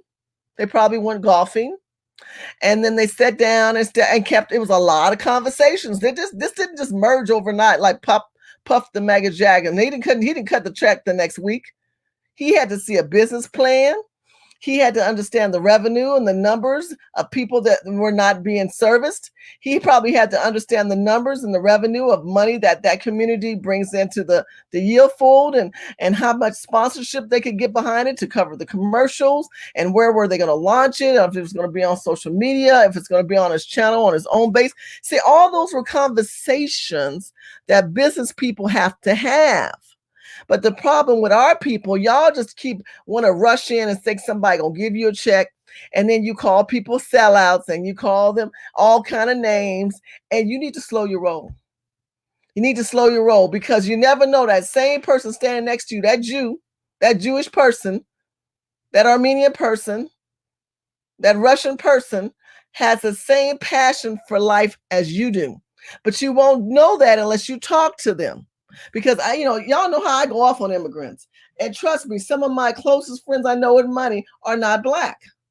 And they know exactly who I am. I've not changed who I am and how I feel about the culture of my people or the dysfunctional actions that are taking place and the circumventing of my contribution of my people to this country. Everyone knows that. But on the other hand, I also identify I need to find ways to leverage a vision that God has given me for my business to take it to the next level. But I have to invest in me first.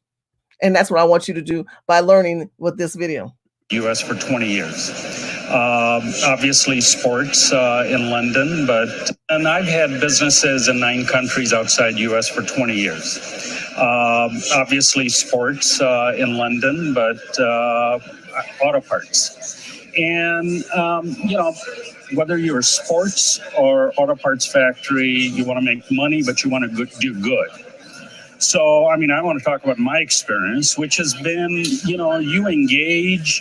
There's so many opportunities that are non-divisive or non-controversial that one can engage in. So for us, in most of the countries, we're doing things like if you're in sports club, youth health, exercise, underprivileged, helping that. Or if you factories, placing them in areas where there's high unemployment. So, you can do a lot of good without really broaching any sensitive issues.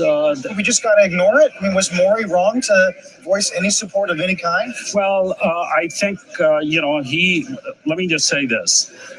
Let me give you some examples. Okay, so he's talking about another subject matter.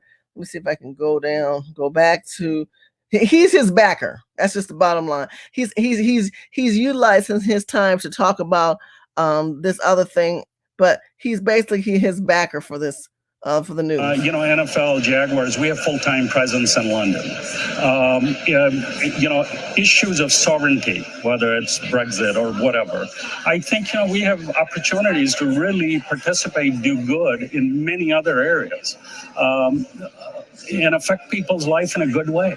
Congressman, athletes, it goes back to Ali and before, right? They're going to voice opinions about social issues, even if the managers and owners. Okay, so now this gentleman, look what he's NFL and Chinese relationship. China has a good pocket hold of money. Now, this, of course, is before the coronavirus, but they got a good hold of money. And money people, let's say it like this. If you want to talk about it from a street level, game recognizes game. Okay? Do y'all understand it from that level? If you got game up on something, dog, you need to bring me in. And I bring my stuff to the table. We move, we make it happen. Now, the problem with us, we don't trust everybody. No tea, no shade. Some of y'all are untrustworthy. Y'all some shady folks out here. Y'all shady, you cause blame, you cause names, and you steal people's concepts and intellectual property rights. And trust me, there's attorneys all over this place. When you see people sitting at this level of wealth, they got attorneys in their back pocket. They got an attorney in the closet. They got an attorney in the trunk. They got a notary on the side note. Trust me, they are not going to throw nuggets in the street like we do so somebody can pick it up and make a gold mine out of it. They got attorneys. So what you need to do is slow your roll if you got a vision or an idea and understand the legal ramifications about it and understand intellectual property rights and patent rights and all these type of rights of protection first, so that when you do get to this level, you're not trying to shuffle and jive and have your attorneys not in place. Because if someone comes to you and say, I like your idea, I'll buy it from you. Well, how much you want? Well, how much are you offering? Because if you give a dollar amount, you might be worth more, but you've not done your homework and a research team and put all that together. So you got to break down what you want and who you are. Don't tell me about your business. I got an idea and I want to do this and I got an idea and I want, no. Don't tell me about your idea. I don't want to know it. I want to know, what have you done on the back side of the story? Do you have your attorneys in place? Do you understand acquisition and mergers? Do you understand how you can make this a profit or a full profit? Have you set up a structure that so that when you're making revenues, you have a nonprofit to go towards an organization that coincides with what you do? I just showed you earlier how Rihanna and Jay-Z are giving money through their foundations to offset their money, to just say, I'm going to give $1 million, which is going to the bathroom for them. That means nothing, but they're doing it so they can look good and they can also be able to get a good tax write-off. See, this is the bigger picture of real money here. And we need to pay attention that acquisition mergers make a big difference in our life. Let's listen. May not want to join them, right? It's happened. I'll be 62 years old next month, and in my mother's womb, I heard athletes taking positions on social issues or controversial issues. African Americans who came along in the 60s and 70s in athletics, Bill Russell, Muhammad Ali, they were very, very outspoken. I'm not so sure that you can quash that or hush that. But at the same time, I think we all have different perspectives, and I have to make sure that I'm not making my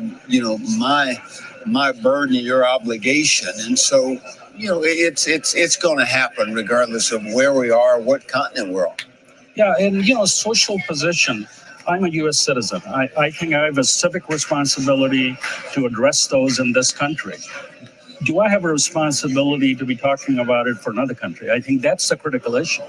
Whether it's athletes or individuals, we are entitled, we should have opinions and participate in it. But we have to respect the sovereign rights of other countries. Sure.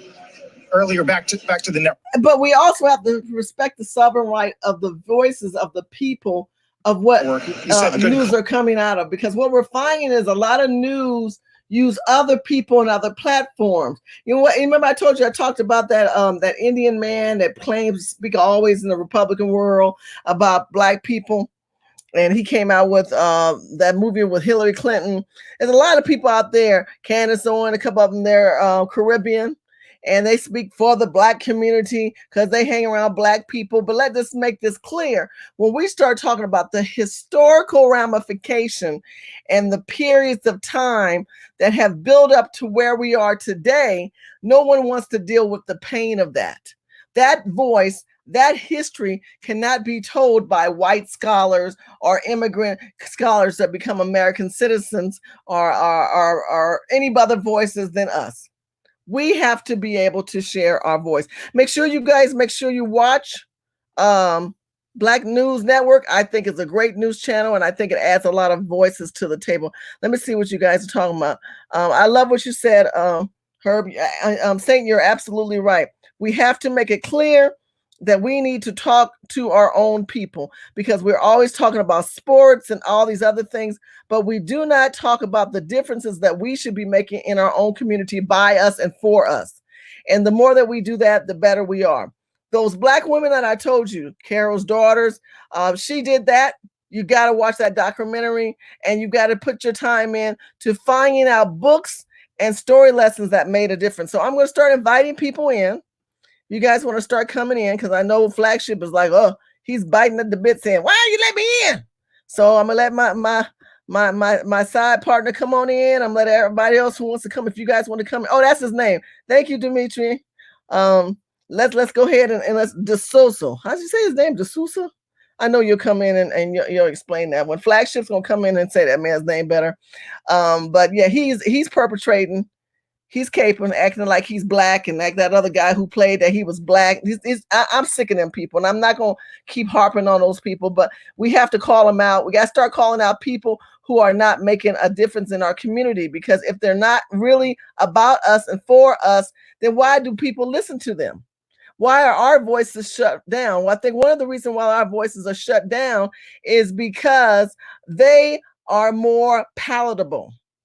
There are people who won't put me on the front line or in front of camera because I am not as palatable. What does that mean? That means that I may say something that makes them cringe. I may say something that's too real, too true, too raw, and too unbelievable. And so when they put it out there, because it's more knowledge than they've ever acquired from such a person of myself, they won't put that out there. But if I hear it on something else, they'll do their homework. And the next thing I look up, they're caping, they copying me.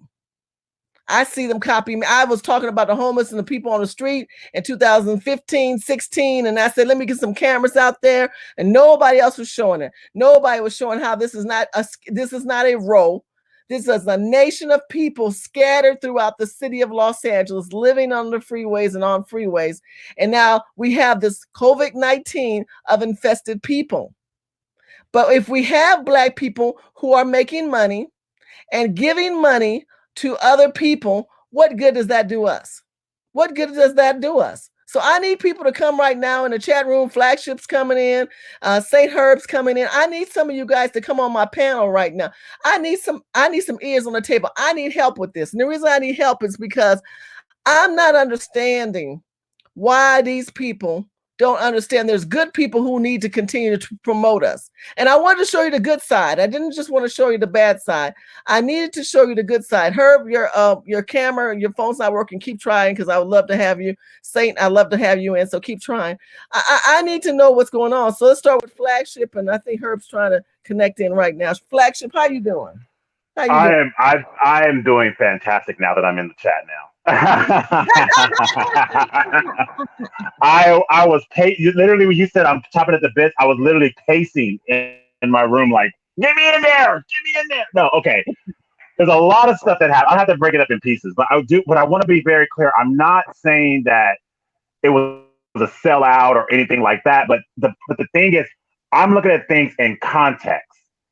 And the issue of reparations is not just about slavery. We already know about that. That's already a check. No one can even speak on it. But it's what happened afterwards. Hold your thought. Herb, you're going to probably have to get out and then come back in because your device is not connecting. I really want you to get it together, Herb. Get it together.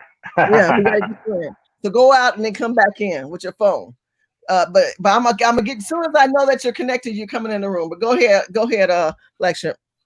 And so we have to look at this in context, because keep in mind, after slavery was over, we didn't get any money. I mean, some slave masters left money to their people, and they let them off, and so on and so forth. But the body politic of Black slaves, no. What we had that was worth gold was we had tangible skills. We were framers. We knew how to do electrical. We knew how to do plumbing. We knew how to do all that stuff. We know how to grow crops. We know how to clean. We had the skills to pay the bills. And keep in mind, when we left the plantation, the South went into a full-blown depression. That's when they came up with convict leasing to get us back into working for free.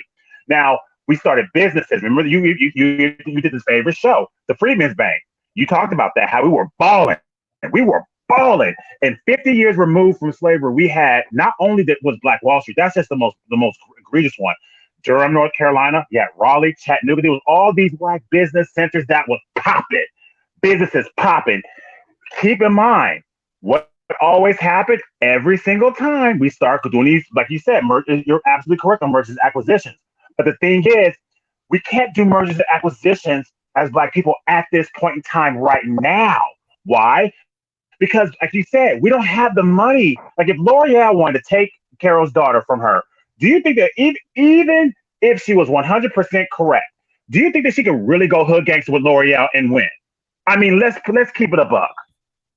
And the thing is, right now we cannot be. I'm saying we can, if it works out, but can't really do mergers and acquisitions as a massive scale because of the fact we don't have the money and the ability to defend ourselves. Okay, so because we've seen throughout history. I want to interact. We've seen throughout history every time. I want to interrupt you. Let me just finish one piece. I think Let me finish this one piece. Let me finish one piece. You're using the term wrong. You said we cannot do acquisition or mergers now because we don't have the money. No, that's not what I was saying. I didn't finish my statement. You didn't let me finish my statement. You didn't let me finish my statement. That's not what I was saying. What I was saying is historically, when we've done these mergers and acquisitions, historically, what has always happened is that people got pushed out. Madam C.J. Walker, the Barner brothers. Every time we do these acquisitions, somehow, some way, there's some shenanigans that go on. And the next thing you know, like you said with the Chinese restaurant, it was Shamika's, and it's still Shamika's, but now it's Mei Ling in them. And that's what always ends up happening. And that's why we don't have any wealth right now, because we keep getting pushed out. We keep taking these deals. Look at BET News Network. Same situation. Got pushed out. That's what happened. And so BNC, I like this connection because Shed Khan, he's Pakistani and versus India, because the Indians, they can't stand us, let's be real. But the Pakistanis, we cool, we got good relations with them. So that's, I just don't want that network to turn into being another kind of a left-leaning liberal kind of left-leaning liberal. We're going to talk about black LGBT. We're going to talk about black women. We're not going to talk about, the issues that really harm our community. The black family, right. I agree with that, because whoever cuts the check usually controls the dial. You said it right there. That's what you said right there. That is the main thing I'm talking about. And if the advertisers pull, because they did like a news story, remember what happened with Honeypot? They didn't like that she said, the fact that she said black girl businesses. They was getting ready, them feminists would get ready to riot Target. So what if that happened with one of a news story that talked about police brutality? Are they going to pull all the advertisers? So then therefore you can't talk about that anymore? And that's why I'm just saying, it pisses me off, because $33 million in the context of everything is not that much money. Because keep in mind, remember that dude Jay Morrison, that little Tulsa real estate scam artist? He took $40 million. He raised it in 4 days from black folks, and he had to go to. And that's the reason why I'm pissed off. I'm like, we gave Jay Morrison $40 million in 4 days, and he's been getting paid $500,000 a year for management fees, and we couldn't get $33 million for this cat. That's the kind of stuff that pissed me off. The key thing that we have to understand is we have to lay our cards out of where we're at right now in our life. Right. We need to stop and say, okay, I've done homework on this person, that person, they sell out, they emerged this way. I didn't think it can be done. We can't do it. Stop saying what you cannot do and say what you can do at the level of where you're at right now, and where you can use what you've seen from these women and from this man and their perspective of life and say, I see how they did that. What should be my first case? And your first case is a paper and a pen, understanding intellectual property rights, understanding your market demographics of what your product is. If it's skincare, if it's selling masks, if it's selling water, shoes, or whatever, you need to know who's the top contender in your field. What is the market of that field? Who are you marketing to? Specifically, just black women, black men, black family, or all families, children, male or female. You need to have all that laid out first. And you need to stop speaking death from your mouth. Listen. The Bible said life and death is in the power of the tongue. But the more that we speak death over ourselves, we will not propel. We will not propel to the next level. And we will not put ourselves around people that propel to the next level. Many of you guys have heard me say you need to go do meetup groups. Go to the group meetup groups. If you go to certain meetup groups and you meet with other men or women groups that are innovators and collaborators, you can make a difference. What do I mean by that? Let me show you something. Flagship, hold on a second. I want to share a video and I want your take from it. I want to see Herb. Where you go? Come on back, Herb. I want you in the room. I need you in the chat room. I need you to come on back, brother. You are either Money or anyone you guys want to come on in. I love my Flagship. I thank God for him. And I want to get your opinion, Flagship, on this. But let's hear this video of when I talk about collaborating. Because collaborating puts you in the right mindset of people who have the same innovative mindset of what you're trying to do. Hold on.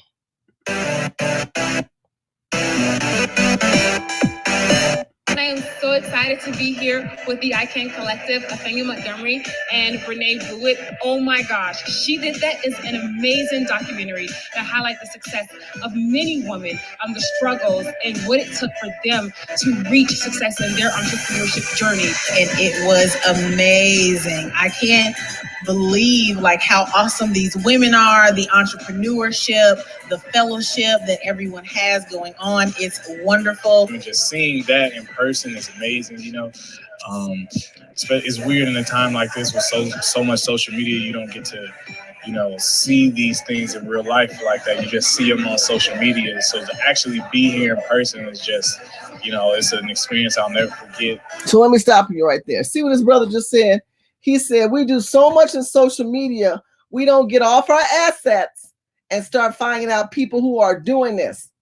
See, the Bible said faith without works is dead. And unless you get off your asset and make some moves, and you're going to stumble, you're going to fail, you're going to lose, you're going to fall over yourself. But guess what? You fall down, you get back up, and you're going to get some wins. And you're going to win again, and you're going to win again. And then you're going to find out the same people on the same dirt road, the same track, the same brick and mortar road that you are on, struggling from place to place trying to get their products. You're going to get it done because you're hanging around other people who have the same kindred spirits. You know why I love Flagship? Because he has the same kindred spirit that I do, a passion for our people. Me and him, we both collaborate together and sharing this information with you because we're honest and we're hungry. We may agree or disagree. We're not going to beat each other up. We're going to show a lot of love because that's what we do. And that's what we don't do enough of. And listen to what this brother said. I had to get away from the social media. And I had to realize there are real people out here making it happen. She did that, had so many different women that I'm putting out a She Did That challenge. And this is my challenge to you, to watch She Did That 5 times. Because every time I watch this documentary, since I'm home quarantined anyway, it was so many different women. It wasn't like 1 or 2 women. They probably featured 15 different women in different aspects and different men who were inspired by Black women. And different men. So don't be discouraged, men, if you watch the challenge, the 5 time She Did That challenge. And those who watch it 5 times, you need to let me know. I have something special for you. The 5 times She Did That challenge. Let's keep watching this. Let me realize this a little bit. It's an experience I'll never forget. I feel like I've met a lot of people that, I'm definitely going to be able to build relationships with and be able to watch their career grow and things like that. So, I thank Afinia for, booking me and bringing me here, and it's amazing. Oh my God, I am so excited to see She Did That. Renee, you are amazing. The film looks amazing. iCAN Collective, thank you so much for putting on this event, getting a room full of women, entrepreneurs who are ready to do their thing, take things to the next level, and I cannot wait until the next event. I can't wait to work with you all. Mwah. I am a firm believer in the fact that each time a woman shares her story, whether it's the highs and lows, the ups and downs of her experience, she is encouraging another woman to keep going, because you never know what that woman is going through when she reads it, and empowering another woman. And I really am about empowering women in that way. The iCAN Collective is the Innovation, Collaboration, Accountability Network, and it's all about bringing entrepreneurs together to think about and launch their next big idea. We bring together established CEOs, new entrepreneurs, and like-minded innovators who come together, support, collaborate, and build potential business partnerships. Learn more about building your business and bring ideas together so that we can all advance to the next level.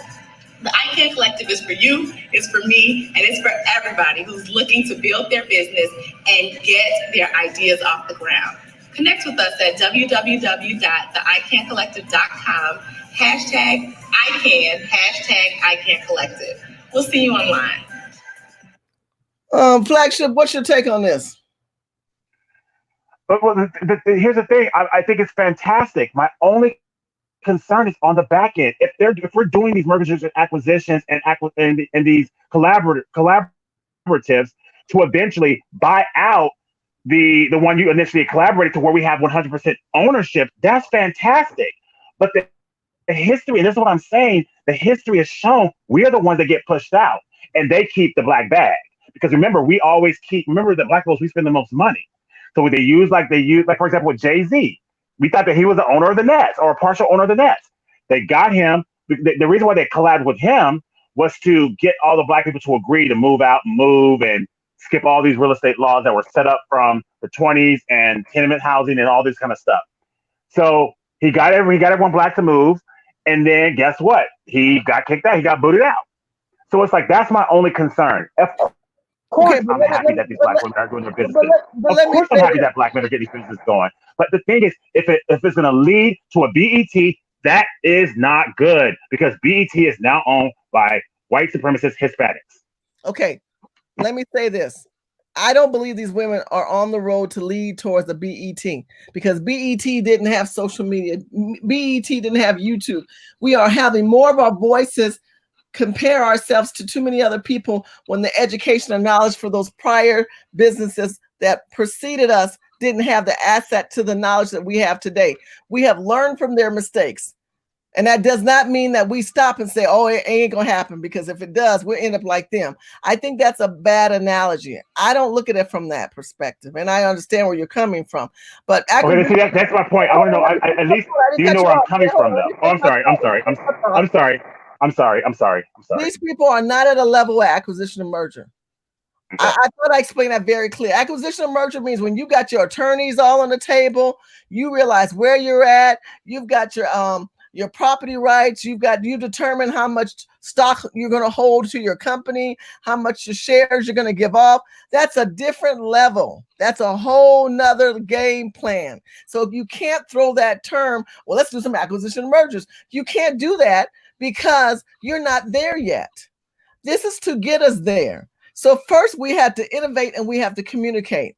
The iCAN method I love because I can sit down with you and hear your story.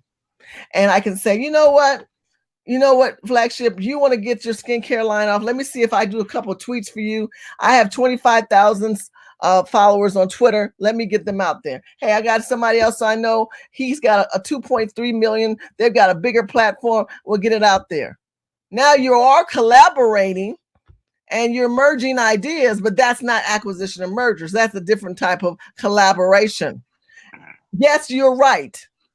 There are times when we have to look back at that Viacom situation that we didn't like the turnout for this. But guess what? This man is wanting for nothing. It was his idea, it's his vision, and he did what he wanted with it. You have to make a decision with your business, what you do, and the same thing with these women. Because some people at some point, their educational level ain't going to get them to the next level. I mean, I don't care how many degrees you have. You don't have the history like L'Oreal has of over 100 years of being in that industry to know the rocks and roads. And then they come in and say, look, we'll give you money and we can do this, or whoever, or Urban Decay, or whoever you merge with. It doesn't make you, to me, a sellout. It means you're a business person and that was your decision. Where you're saying don't sell out. You say it's a sellout. I don't call it a sellout. I look at it as a chess move. Instead of going forward, you went sideways, and you pull something in to make you a stronger piece. Okay, and that's the way I look at these women and how I feel. Go ahead. What were you gonna say?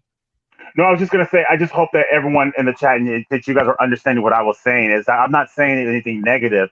I just hope that the acquisition to go to the next level, but they're on code to then get that person out of their business to where it's completely 100% black owned versus it being the other way, which we've seen in history. It's gone to where the black person gets pushed out, and that's just my overall concern because we're great in business. I mean, this myth that black people are horrible in business, we invented business. The colonizers didn't go to Africa and walk into tribal people. They walked into cities and basilicas and high rises and statues. I mean, they walked into elegance and ambiance. Let's just keep it a buck, And then eventually it was torn all down and stuff through war and everything like that from them. But we know this space. I just don't want us to be screwed. I don't want us to get screwed over. Like, for example, the situation what happened with Jay-Z and Damon Dash. It's like you just see it all happening in slow motion where Jay-Z's getting ready to get pushed out, and now Lyra Cohen, who pretty much putting no money up in there or really doesn't have the ear of the communities, is going to take over our music now. And like I said, it's easy to say we see it, but we're not there. Do we really see it? Because we don't know all the backs and ends of this. So I'm not going to criticize these people. Right. They are at a level that me and you are not at the time. Let's hear this video. Right. Sorry about that. It's not working. They're at a level that me and you are not at. And so I say to myself, what can I learn from it than criticizing them for what they did? What can I learn?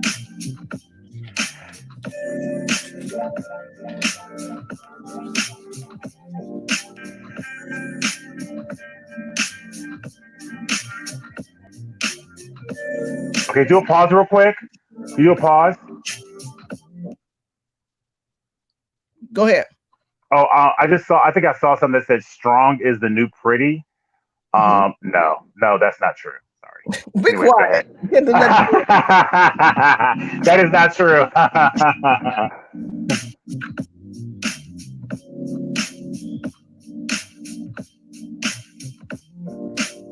Look, the reason why I show these kind of videos because I want you to realize within Black women, we need to sit down and talk, and Black men. If you just put a group together and do a private blog while you're home of business people. Now, I love this part where you sit down. Let me show you that. I like how they did that because I've done stuff like this. See how they're sitting down? And, let's say you got your family members at home. Get you some stickies and start saying, let's share some ideas. Here's some ideas. Here's some stickies. What do you think? What do you think? And then kind of break it down and come up with a concept.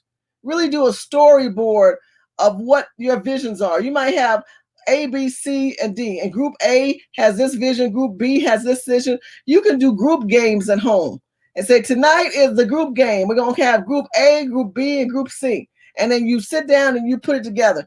You know what? I'm sorry. I would have to say it is the new pretty. Money's the new pretty. Strength is the new pretty.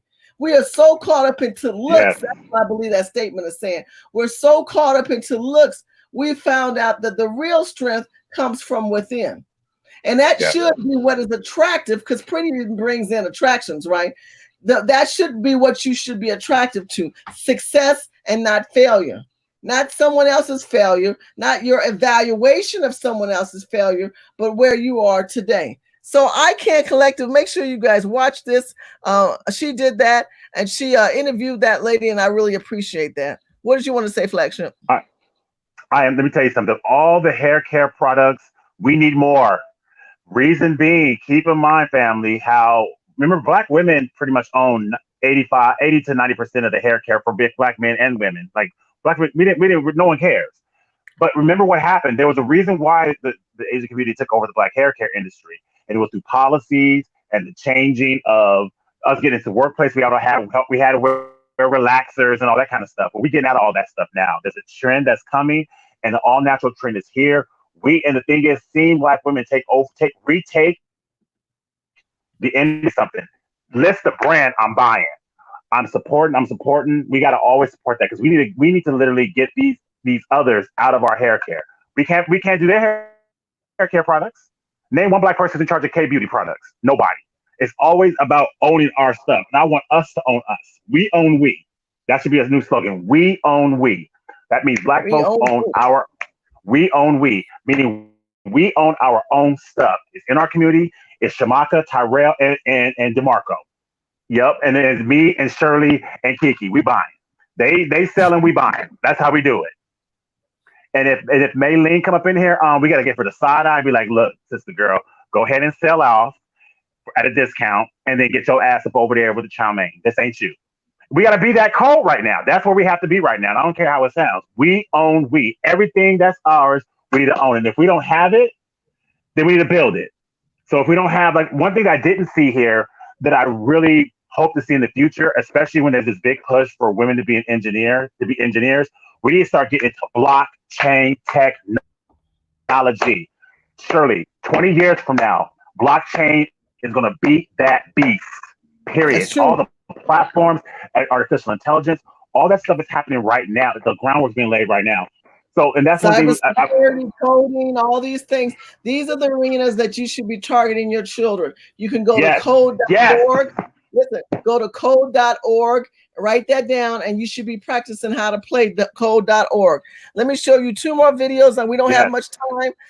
And then and this is in conjunction to what let me show you something as an example. Code.org. Code.org is an organization that teaches you how to code. Okay. And it says how to get started. And you get started here, and then you learn more and you sign up, and then you get to practice a little practice video showing you how to code. Everywhere you look, computers are changing the world.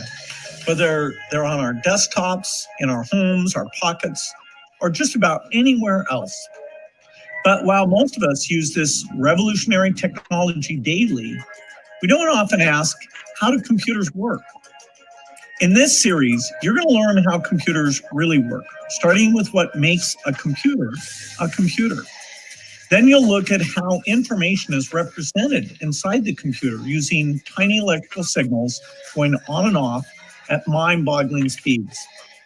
After that, you'll learn how computers use circuits to do everything from simple math to simulating entire virtual worlds. Next, you'll zoom out and look at the different parts of a computer that actually input, output, and store all that information. Finally, you'll take a look at what code actually is and how software controls hardware. So whether you're just curious about the devices you use every day, or you want to design the innovations of the future, the first step is learning how computers work. And the way you learn how these computer works is by signing up at code.com. Code.org. And they have little games. You start off and you can try it. You say, well, I want to try to learn how to do it. I mean, they teach the kids how to do it. It's just little bitty classes that you can practice while you're home. That are relevant to their lives. Here are 5 reasons that App Lab could be a great tool for your classroom. 1, rapid prototyping. Okay, so they show you rapid prototyping. They show you Python and C++, different ways of doing things with different code types, but they simplify it in a way that you'd be surprised, like, oh, I'm coding. They even have code toys. And I'm off the subject matter. When we talk about tech. No, this is fantastic. This is absolutely fantastic, Shirley. I didn't even know this website existed. This is the future. 20 years from now, Black folks, you're going to be like, you know how those times you say, I wish I knew then what I know now. This is the now. Blockchain technology, coding. Let's see. There is a code toy. You know what? Let me try the code toys in YouTube video. The reason why I say code toys because you can start teaching a child how to code, how to code at age 2. Yeah, it's that deep. Yes. Like 1 or 2. You don't have to wait till they're teenagers. Oh wait, Kiki's daughter does the coding stuff too. She was telling me one time. About technology for a living is because I just couldn't cut it as a coder. Now, it's not that I regret my career choice. I definitely don't. But I do regret not learning the art of programming. And it's not because I want to build apps or games. He's too slow for me. Because there's a lot of career. Wait, press pause, Shirley. Press pause. Shirley. But keep in mind, even though he's talking about he regrets his life as a coder, mind you, this man has money. Let's keep it a buck. He got money. Okay, listen. Let's listen to what he's talking about. I don't necessarily become an engineer, though certainly wouldn't be upset if he did. Instead, I see coding as a great teaching tool. It's a way to teach cause and effect and problem-solving skills, and mastering the logic behind simple routines can even make your kid a better and more convincing communicator. So obviously, there's plenty of reason to get your kid into coding. The next question is, how? Well, we've scoured the internet and a few brick-and-mortar stores for some of the best toys and kits to take your kid from curious toddler to preteen inventor. Cubetto is a great place to start. It's screen-free and suitable for children as young as 3. It relies on simple color-coded blocks to perform basic tasks. Your child just puts them in the control board in the order they want, presses a button, and Cubetto starts moving about. To really make the most of Cubetto, though, you're probably going to want the various adventure packs that give you worlds to explore and stories to tell. It's a hands-on, tactile introduction to loops, functions, and algorithms. The kid's first coding and robotics kit from Thames and Cosmos isn't terribly different from Cubetto. It comes with its own cute little robot, this one in the shape of an anthropomorphic peanut butter and jelly sandwich. Sammy and his kit are a little more complex than Cubetto, which is why it's suggested for children at least 4 years of age. But that complexity makes it much more flexible. Sammy isn't confined to a playmat or a pre-scripted storybook. In fact, you can even swap out that adorable sandwich body for other pieces to build a mouse that steals cheese or a fire truck that puts out fire. Eventually, though, your kid will grow out of all that screen-free business, and of course, it's unavoidable that they will eventually become obsessed with Harry Potter. But don't worry, you can use this to your advantage. This kit from Kano teaches your kids that coding is magic. No, seriously, they build a wand, and then using an app, create spells that they perform simply by waving it around, and presumably using the right incantation. Once they've mastered the basic concepts behind programming, it's time to graduate to something more serious. Sphero and Little Bits have carved out a name for themselves in the world of STEM toys by combining simplicity and playfulness with a surprising amount of flexibility. While something like the Droid Inventor Kit and the Bolt are appropriate for children as young as 8, they are equally fun for an adult, or an adult-aged child. And that's a great thing, because if you're excited about something, it's more likely your child will be too. And keeping you, the parent, engaged will make you more likely to put effort into the whole teaching your kid to code thing. So there's different games. I'm going to put all these videos down below so that you guys know this, because we're getting close to the close of the show. But I want you to realize, when you do something with your time, hell, if you can learn the basics of playing with kids' game, play with your child this game. I think Walmart's and a couple of Targets are still open right now, right? So I'm going to put these videos. I'll put these links in the chat room so you guys can go back and look up some of these videos and tell yourself, hey, I think I could practice playing these games and do something good with it. I want to leave you on a positive note. I want you to understand that you need to be saying good things to yourself and remove all the negative energy and the counter reaction of everybody else's failures and comparing it to your own. And nobody else can do it better than my mentor, Gary Vee. Let's listen to him. Too many people cut people out or tell them to fuck themselves back. I think you go with compassion and candor, and it's something that you are grateful you did when you're 90 years old. You feel like you did it all that you could.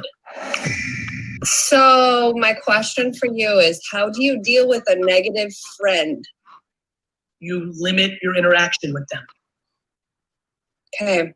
It's real life. Like a friend is not to be cut out. A friend is to be quarantined. That's good advice. I love that. Hold on. What did he say, Flagship? What did he say? He said friends not to be cut out, they're to be quarantined. Okay. That's some golden nuggets right there, right? What are we right now? We're quarantined. So I told you we need to have an enema. At the beginning of this video, I said we as a people and a nation of people need to clean out all the weed and the crap of our lives and have a fresh start when we come out of this. Let's hear it again. Is not to be cut out. A friend is to be quarantined. That's good advice. Basically, your friend, what you're doing to the coronavirus. Okay. You're going to have to spend less time with them. You should also be upfront with them that you're going to be doing that, and that you love them. I mean, obviously, you're already getting emotional. So this is a longtime friend. Yeah. Best friend. No. Oh, suck it up, Buttercup. Cut her out. Let's go. Quarantine her. Suck it up. Listen, it's the kids. It's the kids. Meaning? She's got kids. And? So they try and keep in contact and stuff like that. So. One more time. Her kids are friends with her kids keep in contact with me. That's sweet. Yeah. And so it's been hard because she's super negative and I want to keep it. Huh? And they're keeping contact with you because they're getting positivity from you? I'm guessing. I'm not 100% sure. But I've been a friend with her for a really long time, and her kids like look to me as like an aunt kind of thing, which is awesome. But let me stop right here. You know, it's interesting to me. Sometimes people will come and they'll vent to you, and you give the persona that you're strong and that you can handle it. And then later on, all that energy that these negative people have put on you, and you've shared all your positive energy, it's affecting you. Now she's crying with him because she's got to share this negative energy of somebody else's issue, not her own issue. I mean, exactly. Why do people do this to themselves? No, but Shirley, I ain't gonna front. I've done that too. Because the thing is, you know how we are. We want to help. We're very giving people. We want to help. We want people to do well. We want to support people. We're black. We're last on the totem pole. I know. They act like we the strong. You black people. You some strong Negroes. You strong. Yeah, look what us. I know. You was smart. You was kind. You was important. I got it. But the thing is, I was this person until I was 40 years old.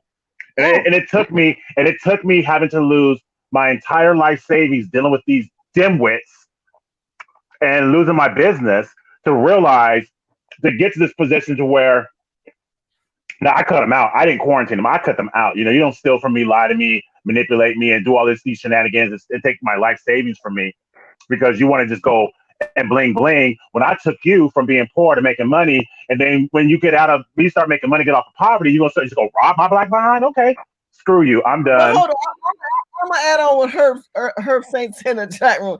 He said this is some bullshit. He said these white women are always crying, always crying. Well, these. Yeah, true. But True. we I all mean, know. her situation. I don't feel sorry for her, but I'm talking about. I understand where she's coming from because we all have been that person.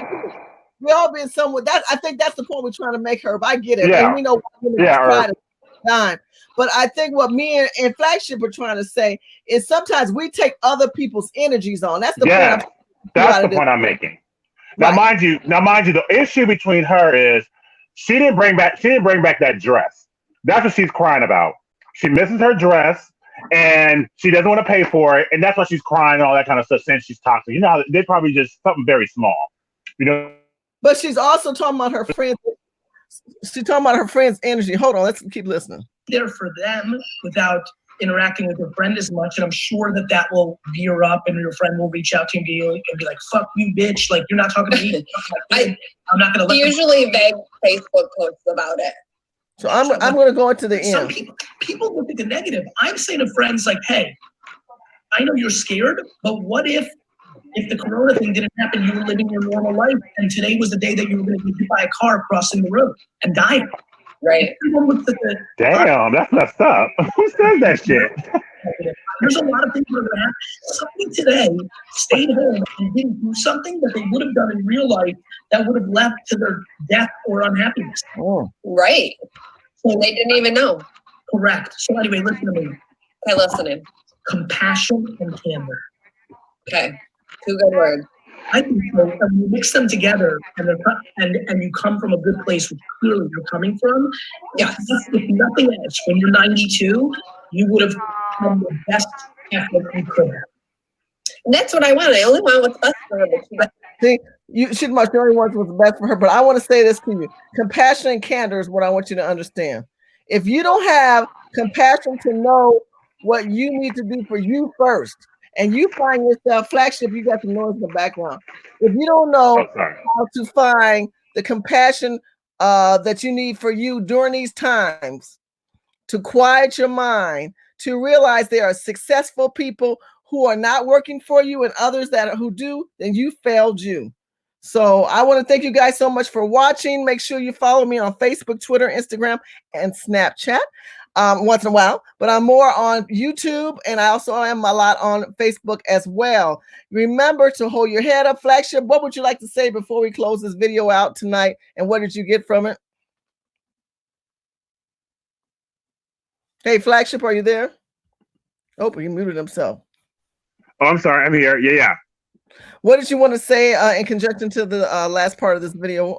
Well, no, I just think that's all of us. We've all been there, and I think that's something that we need to do, especially now with the way that capitalism is moving, the way that all this quarantine is, and people are losing their jobs left and right just because of the quarantine. I think that people are going to naturally be more self-centered and selfish, and that's what we especially need for ourselves. We definitely need to do that for ourselves, by ourselves, and we need to own everything that we buy. We need to buy from each other, and we need to own everything, just like everyone else. That's what we need to do. And I think that's the purpose of the overall theme of the video, is that these women are out there getting these products, doing business, doing economics. We need to support them. We need more. We need to buy everything that we buy needs to be from us, period. That's true. Okay, so I have a challenge for the family right now. Write this down. She did that challenge. You have to watch the show 5 times. You're going to say, I'm going to get bored. No, you won't. Because every time you watch it, you're going to take a notepad and you're going to say, this is what I got from the show. And then say, well, what did you get from the show? And then the second time, this is what I got from the show. By the 5th time, you're going to have something to take you to the next level. I promise you, guaranteed. I want people to let me know that you did it.